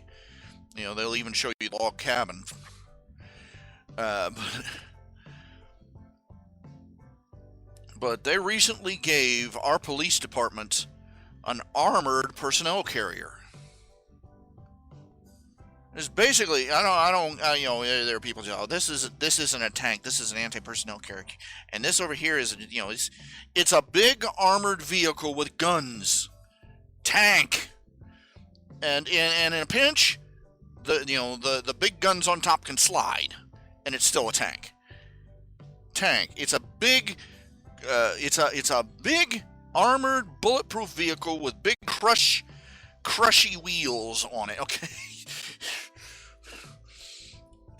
We got, this is Mayberry, okay? Barney Fife does not need his own tank. Well, anyway, the government, especially under Obama, has been taking every government bureaucracy and arming them up. I mean, they bought millions of guns and rounds of ammunition for the IRS. Heck, they bought millions of rounds. They bought guns and ammo for the fish and the fish and wildlife, Fish and Game Wildlife Office, and they have spent years armoring up, turning the police into a de facto military branch of the de facto branch of the military, and now This year, all of a sudden, we've got all that. Isn't it interesting how we've suddenly got all this Black Lives Matter crap popping up, and we got more and more militant groups that Obama is overtly or covertly supporting. Black Lives Matter, the illegal immigrants, the Mexican illegal Mexican immigrants movements, everything from the old Occupy Wall Streeters on up, and the Islamics causing more and more trouble everywhere, and him discreetly encouraging it. He's out there praising Black Lives Matter for their contribution to society. Do you get what I'm saying here? He's basically, if I was going to set this up, man, for a military coup, here you go. He is setting it up so that he can, so that he is encouraging lawlessness to the point where he can finally justify unleashing the hounds.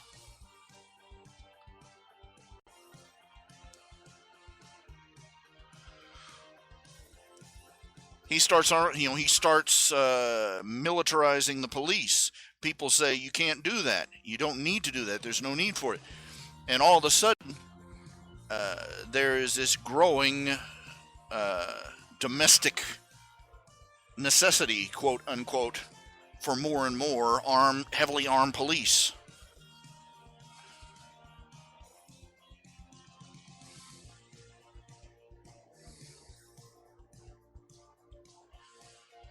Chew on that one for a while.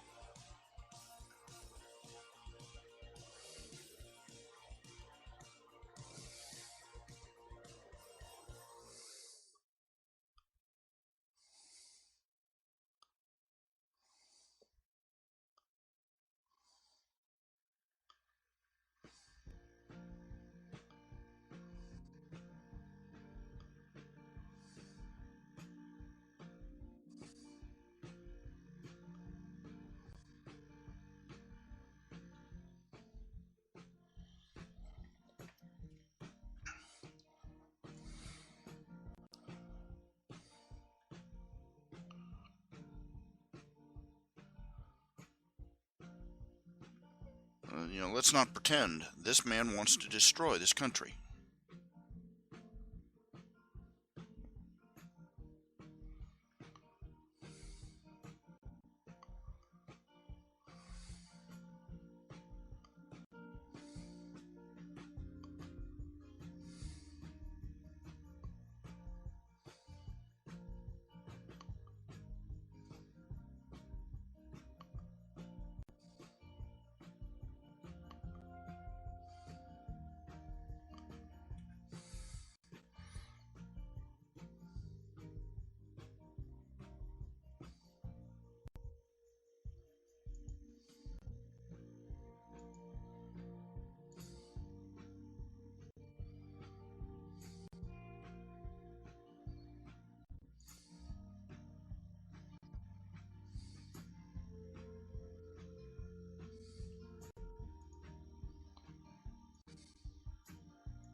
Burger King had a contest someplace online where you could design your own hamburgers.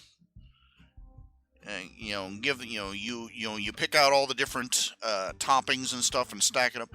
And they had apparently a web widget that that would let you stack up the ingredients on the bun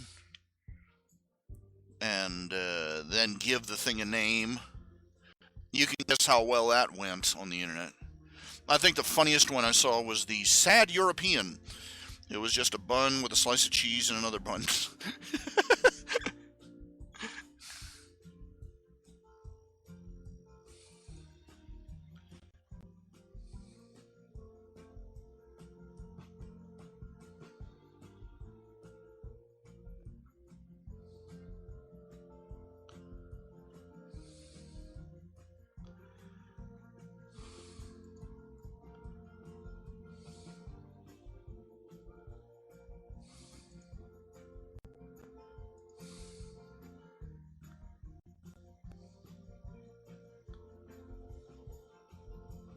Well, duh. Lives matter, not just black. It's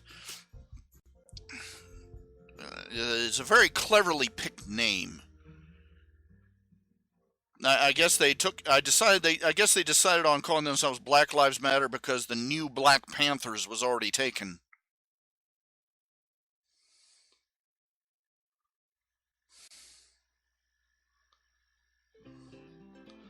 It's nothing but the same old rioting, criminal opportunists.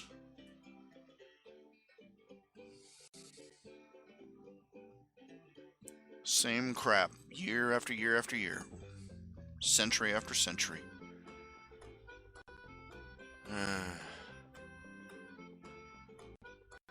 Don't tell me you're not telling me anything new here. Yeah, there are more black people. You know, the number of blacks killed by cops is minuscule. In fact, more white people have died at the hands of cops than blacks. But blacks killing blacks, that's right through the roof.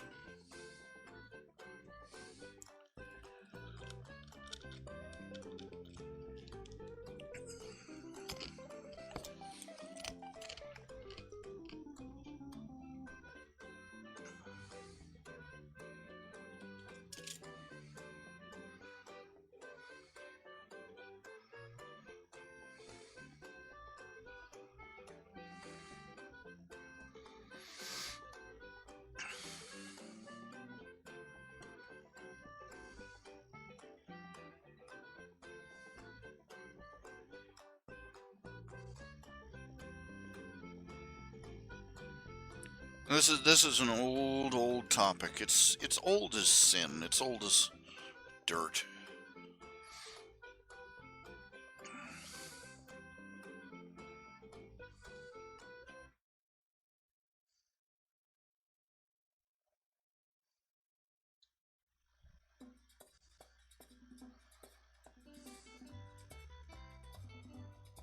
Voy a cantar esta canción con mucho cariño de mi corazón a la República Dominicana, la casa del merengue y la casa de la bachata.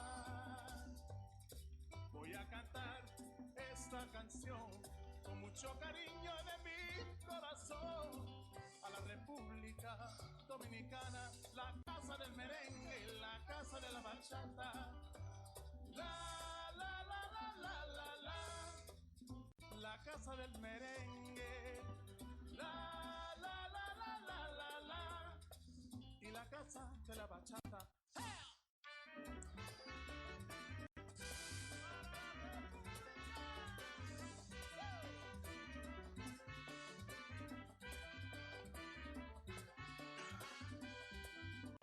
Música, música, música, te traigo música, música, música, música de la República. Ajá.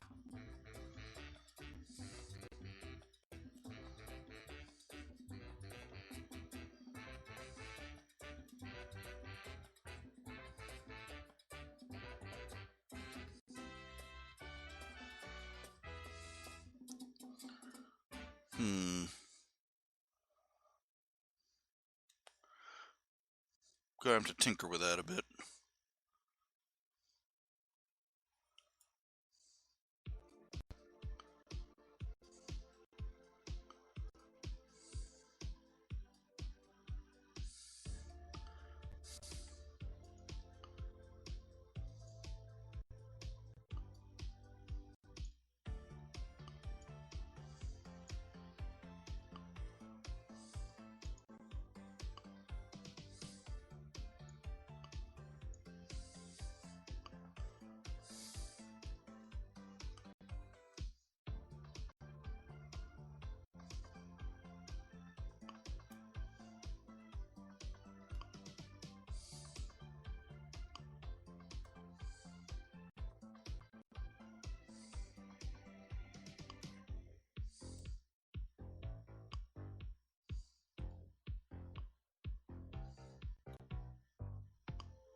Sometimes you just have to let something stew. You have to let an idea that you're working on sit there and sort of marinate for a while in your brain before it starts coming together.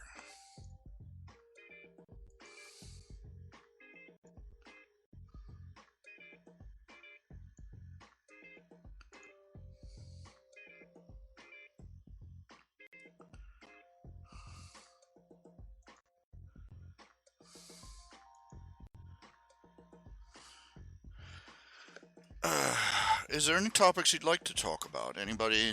We got 3 people in the audience. Well, we got 2 people in the audience. One of them's the third one's me.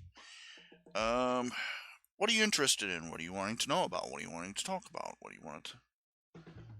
Topics of interest.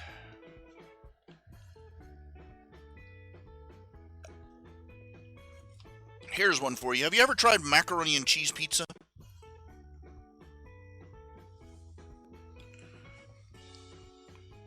It's just what it sounds like. It's macaroni and cheese on top of a pizza. And it is nummy good. I'm very surprised. First time I ever tried it was at Cece's Pizza. And the local pizza place makes it too. And it is yummy. And it's very surprising.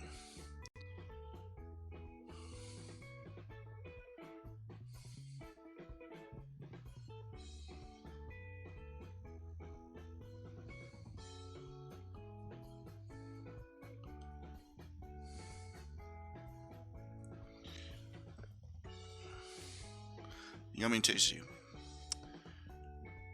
In fact, once I'm out of my financial pinch, I'm thinking ordering one. Once I've got everything, once I or maybe I'll just make one. I think I got all the ingredients.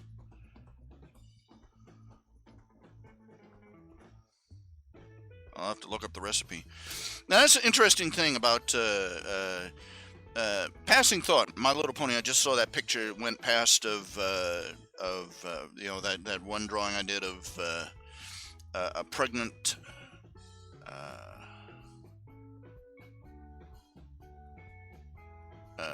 cadet Princess Cadence and Shining Armor, and it occurs to me that we have never seen a pregnant pony on that show. We've seen 2 ponies that have had babies, but we have never seen them pregnant on that show. And so they announced their boom, out of the blue,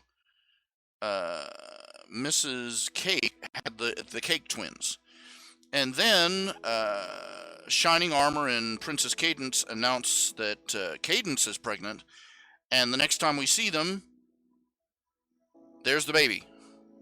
You never see them with a tummy. You never see that is surprisingly old-fashioned, and I think somebody needs to tweak them about that. Tease, just poke them about it. Back in the day, back when television first started, it was scandalous. The very idea of showing a pregnant woman on television. In fact, I believe Lucille Ball was the first woman to be shown as pregnant on TV. And it was ridiculous because they waited until she was she was huge already, and they were doing they were going to all sorts of efforts to hide the fact that she was expecting a baby. And that is, I don't know where that puritanical notion came from, because the women that were pregnant on these shows, they were married, and people were scandalized at the notion of showing pregnant women on TV. And there were back in the day, back in the 60s and 70s, it wasn't uncommon to fire teachers. Married teachers were dismissed for being pregnant because I remember reading the autobiography of a preacher's wife, One of the denominations where they get itinerant, moved from place to place.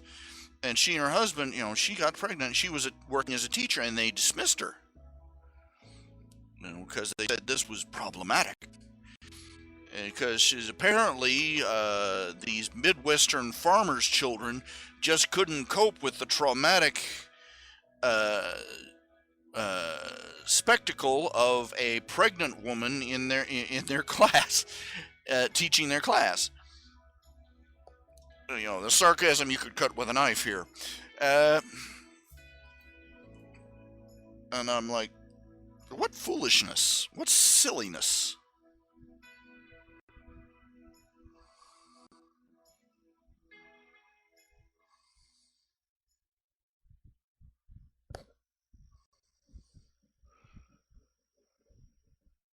And I'm wondering, this is very, very odd. Even for a children's show, they all of a sudden they've gotten jittery about the idea of showing. They'll announce a pregnancy, and then boom, a couple of weeks later they'll have an episode where there's the baby. But they are awfully jittery about showing any of the transitional period in between. On a kid show, I thought we were past that kind of puritanical foolishness. This Victorian-esque prudishness.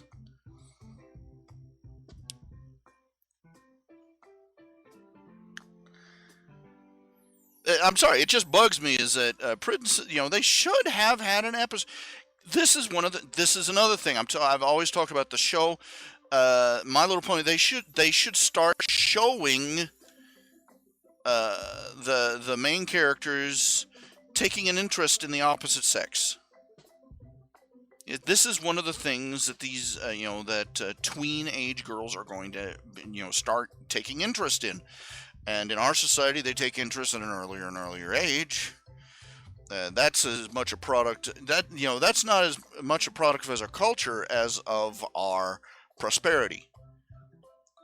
Because there's a passing thought is that people like to blame girls are growing up too young they're getting into all these adult interests earlier and earlier. Here's why. Here's part of the reason why is that in a prosperous society where there's plenty of food, good medicine, good nutrition, so on and so forth, girls mature at an earlier age. They enter puberty at a much earlier age. They start menstruating at an earlier age. They start having their monthly cycle, and this is as much biology as it is culture, and that's one thing they've overlooked. Our relatively wealthy and healthy society has led to children who enter sexual maturity at a much earlier age. It's as much. It's just a biological reaction.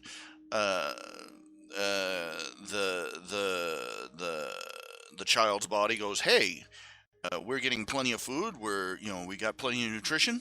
We're really healthy. We're in a really healthy, really, really healthy situation. Let's get this show on the road early. As opposed to back in, pioneer days where they started, hold up, the food's a little scarce and we're missing a couple of vitamins. Let's hold off on this puberty thing for a while. Kids are growing up earlier in part because they're entering puberty earlier. Anyway, this is something that little girls should be. I mean, can you my thought on teaching them about dealing with the opposite gender is the sooner the better. And I'm not talking sex ed here. There are some things they don't need to know until they have reached a certain age. But in our culture, in our society, they need to learn to deal with boys. They're not being taught how to deal with half the planet here.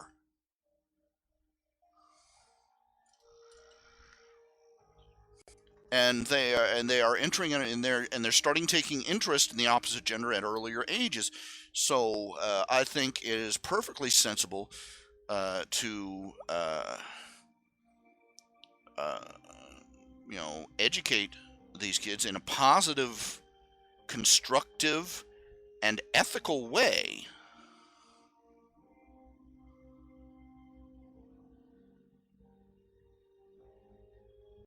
about falling in love and forming relationships.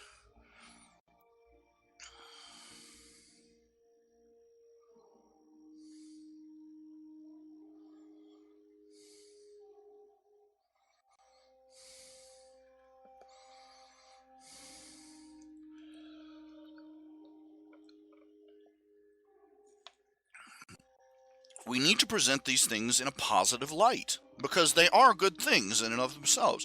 Our society has a lot of problems that makes these situations problematic.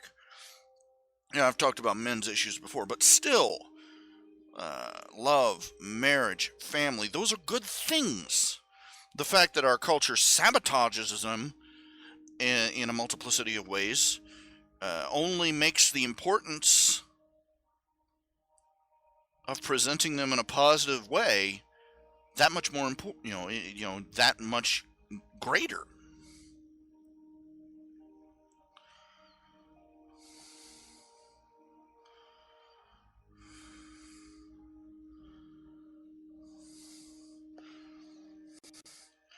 And another thing, they are getting a dysfunctional notion of what being an adult is, to some degree, because the only one on the show who has shown an interest in romance or dating is Rarity, and she is basically shown to behave like an idiot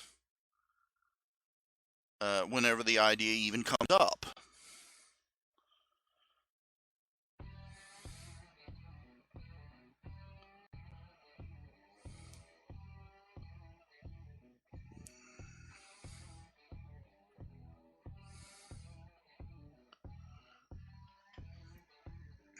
Make of that what you will. Make of that what you will.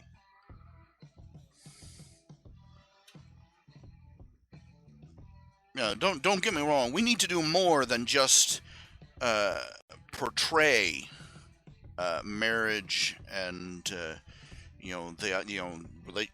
love and marriage and dating and all those other things in a positive light. We need to make those institutions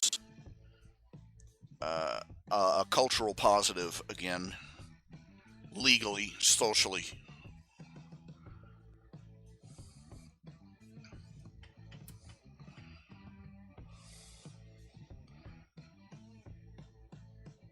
Men's issues, actually, the men's issues movement goes back a long way. A surprisingly long way, over 100 years and more. And arguably, into, men have been pointing out for decades, for generations, for centuries, that the certain institutions are highly profitable and beneficial to the woman, but the setup is often detrimental to the man. Even back 100 years ago, there were men who were pointing out, that that our culture was reaching a point where a woman could screw a man over a dozen ways from Sunday, and our society would reward her for it. If those men back then, this is the old joke about the He-Man Women Haters Club. That was where those things came from, because men who had been burned before came together and started talking. They were a minor movement because it was a fairly small problem back in the days of yore. But today, if those men back in those days could see how things are now, they would be flabbergasted. They would be gobsmacked.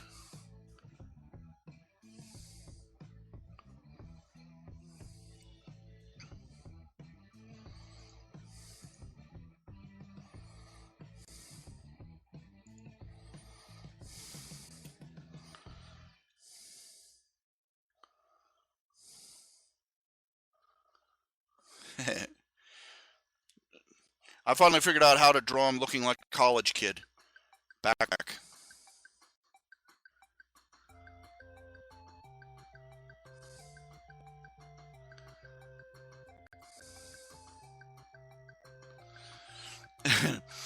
I remember reading once. There's a college professor, one of these anthropology. I forget what his anthropology of sort.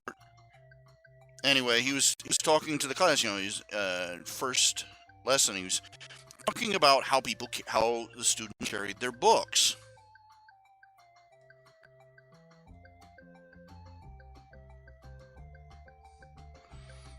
And he said, the males, you will note, tend to carry their books down in their hand, which is reminiscent of how cavemen, men back in the Stone Age, carried their weapons down loose in their hand, like the club or the spear. Meanwhile, the young women, carry their books from class to class balanced on their hip, the same as they would carry a baby.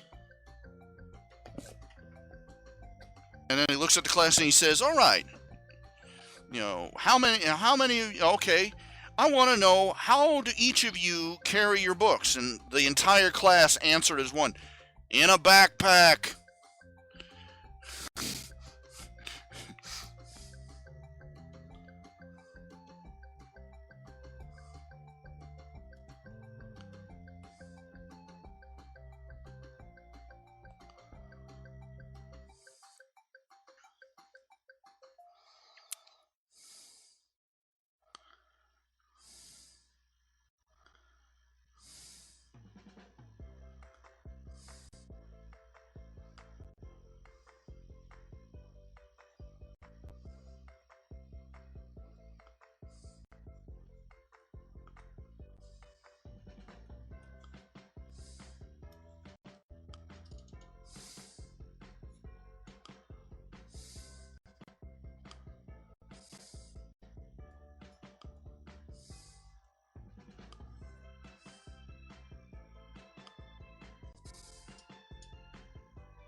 I'm on computer.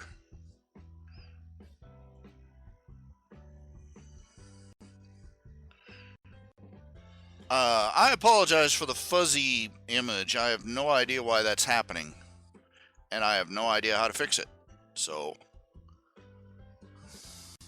there you have it.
Okay, this is Max Goof's commission.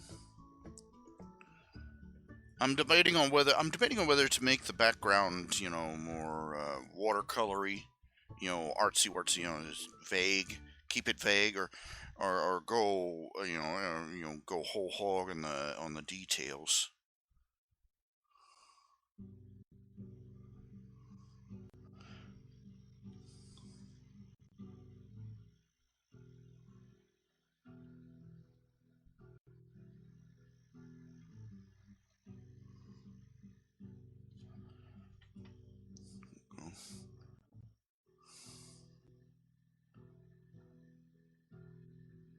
Yeah, that's the one I was thinking of. It's still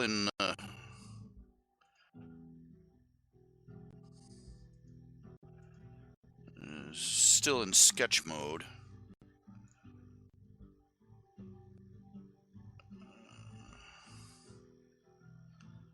There's a music box right. Yeah, I've got to let me look up at the.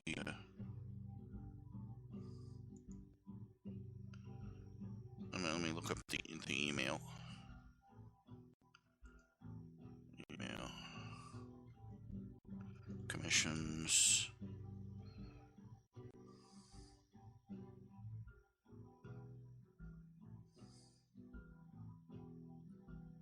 I've still got one more commission strip from Charles Kramer that I gotta do. One last strip with Big Marky.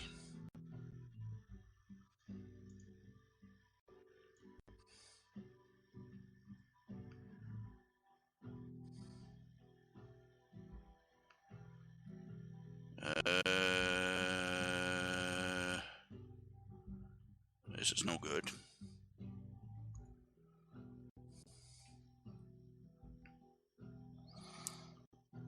Okay, could you do me a favor? Elliot? Send me an email with a description of the characters, or with a. Could you resend the email? And if you have any links to the characters' images, what they're supposed to look like, please send that to me too. I'm having a little trouble finding the email that you sent me.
Oh, interesting factoid. Another interesting, mysterious death related to Hillary. Apparently, there was a guy who was about to come forward with some info on corruption in the DNC, financial corruption.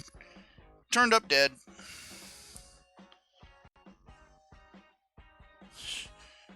This is why I look at that FBI guy, and everybody looks at that FBI guy and goes, quote, "Yeah, she's guilty as hell, but I want to live."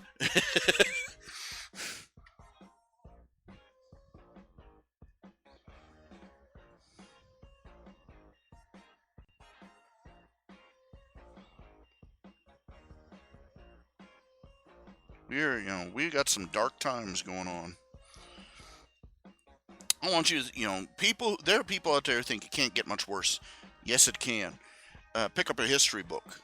See what kind of leaders people used to take for granted. We have taken it for granted that our government is on a leash.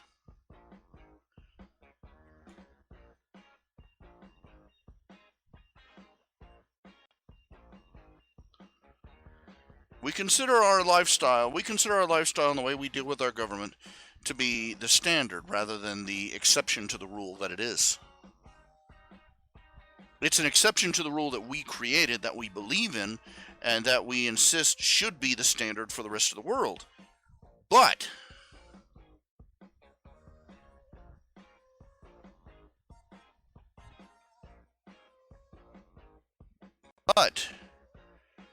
it is a rare thing on this planet. The Western, the European countries, England, America, Canada, we take for granted that our leaders aren't stabbing each other in the throat like Julius Caesar.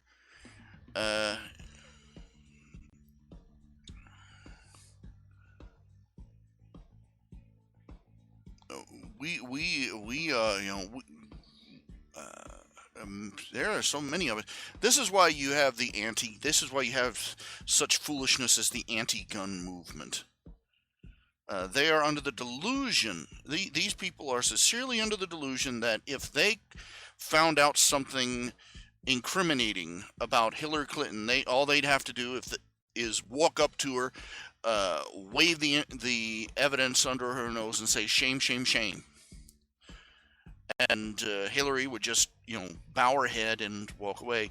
And they don't realize that they'd end up in a shallow, unmarked grave before they could blink. They don't realize how, our idea of a crooked politician is, the red-nosed little mayor who accepts graft. The reality is, we have a great number of people ruling us and ruling this country for whom knowing where the bodies are is quite literal.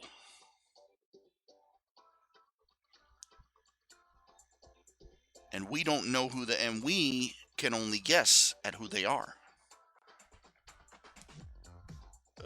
You think about it, what these people do in the open used to be enough to get them arrested and thrown out of office.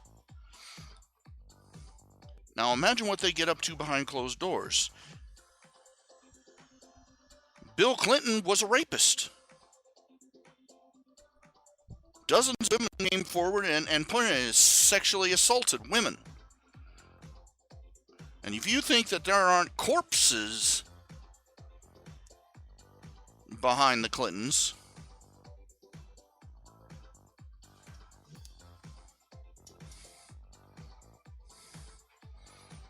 I want you to think about that. I want you to think about the fact that we have people in our Congress, in our courts, in the White House, murderers, and who will not hesitate to pull a pistol out of their, if you tried to confront them with incriminating evidence out of sight of the cameras, they would not hesitate to pull out a gun themselves and blow your head off.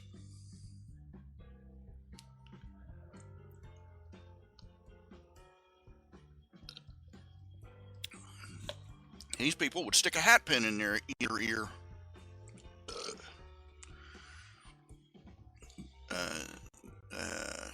Just to get rid of you. You are nothing to these people.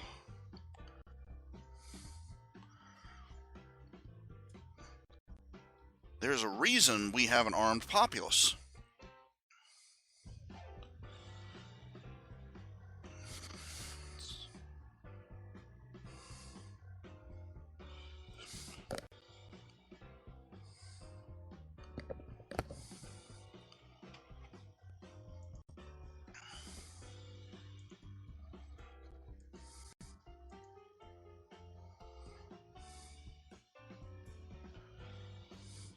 Okay, if you would, yeah, just resend me, when you can.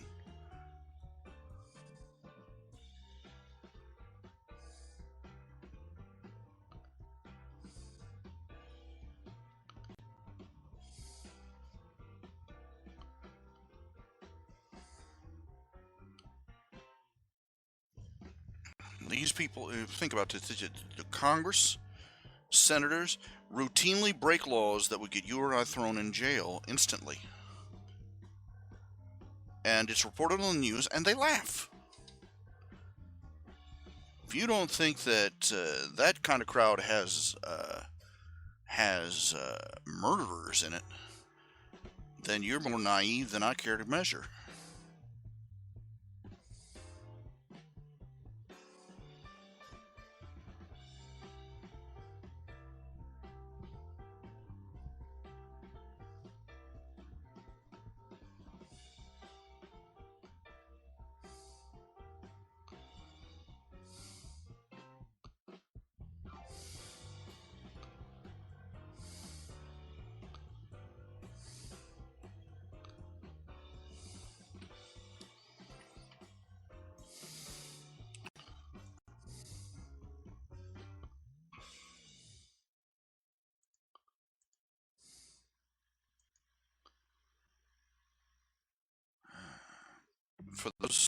For those who are tuning in, watching the video later on, hey, somebody just walked in.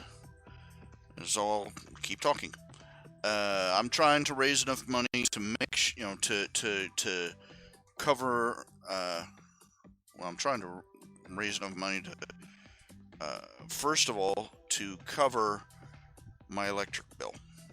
I am very close. I just need about $100 more, and I need just about $100 more to keep them from disconnecting me. That I'll still owe $300 after I give them that 100, but that's a starting point. I so I am taking pledges, I'm taking donations, I'm taking commissions, as always.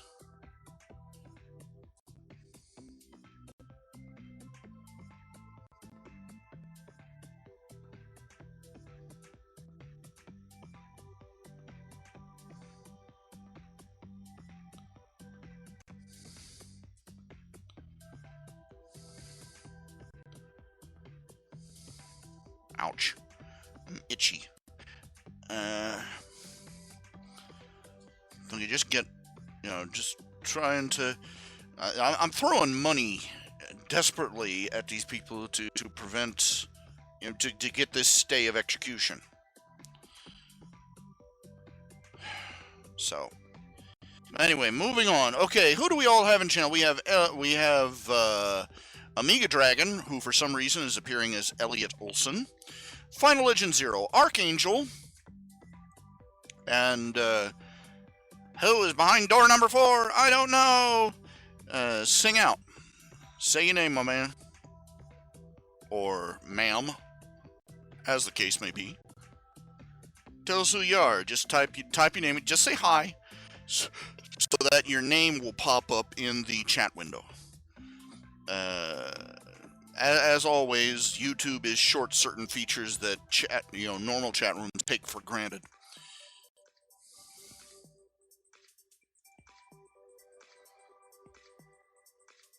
Okay, I also need to design.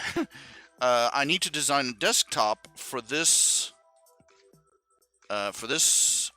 month, because one of the things I have for my Patreon pledges, I've had a little $5 thing. If you make a pledge above a certain level, you get a free desktop of the month each month. That's no good. That's not going to work. Okay, so file, new. Just flip that. There we go. I'm not sure what kind of image I should put on the desktop.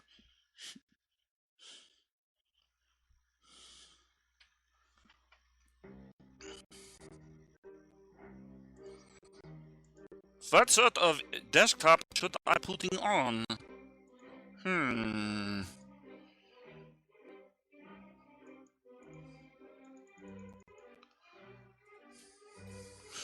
I know one that would get me. I know one that would get me like $1,000 $5 commission Patreon patrons.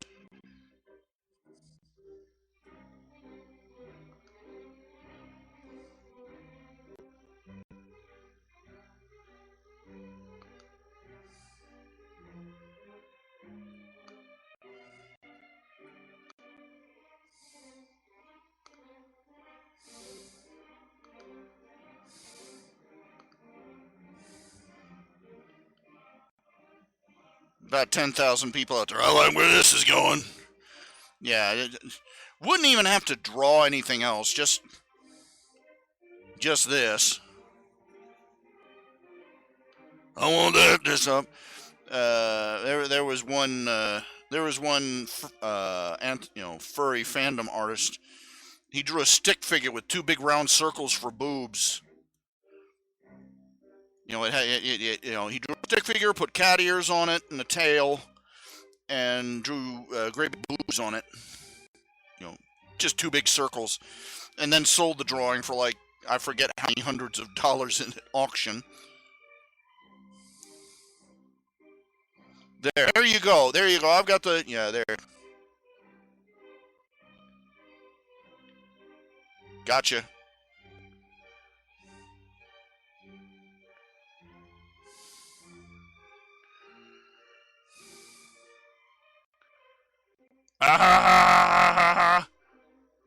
I made it funny.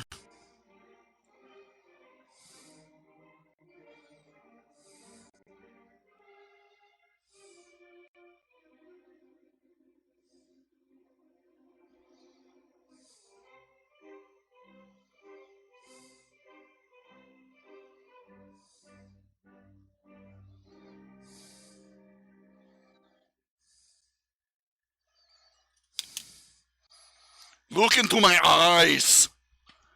My eyes are up here. Okay. Yes, I did that on purpose.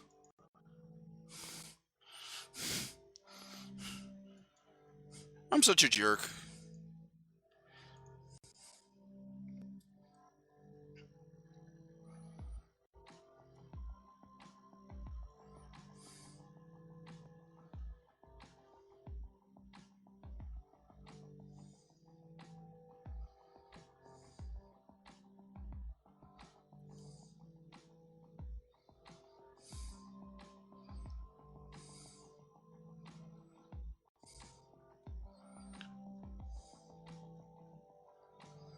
But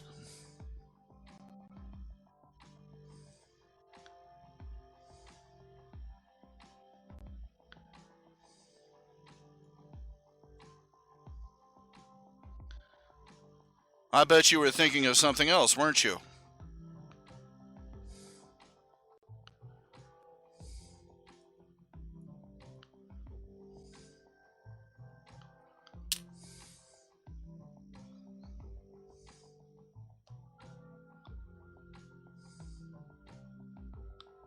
What's that line hanging out of his mouth? It's a mouse's tail. Shut up.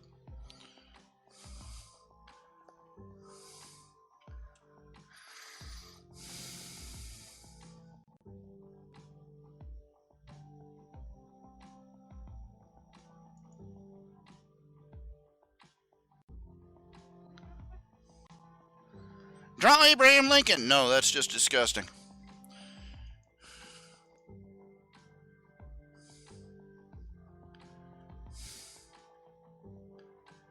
Oh yeah, right. There's four of us. There's four of us in here. One of them's me. I keep forgetting that. Someday I'll have an audience of tens of people.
Okay.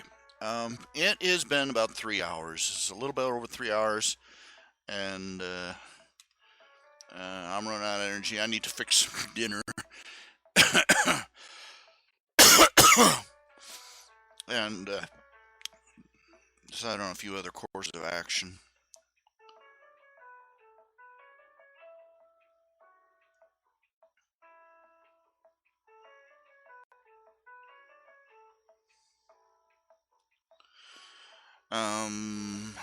I don't know when I'm going to. I'm going to do another show tomorrow at least. I may pop online somewhere around the middle of the night. I've got one of those weird sleep schedules going right now. But I'll pop. I'll hit the Twitter whenever I start broadcasting. I will see you all later. Hope you all have a good day.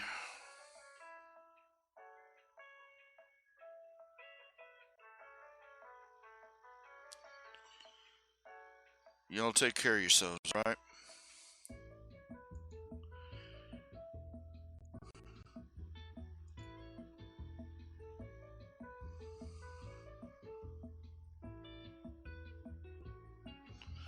Say a prayer for me.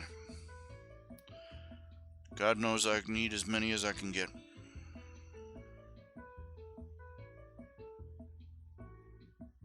Good night.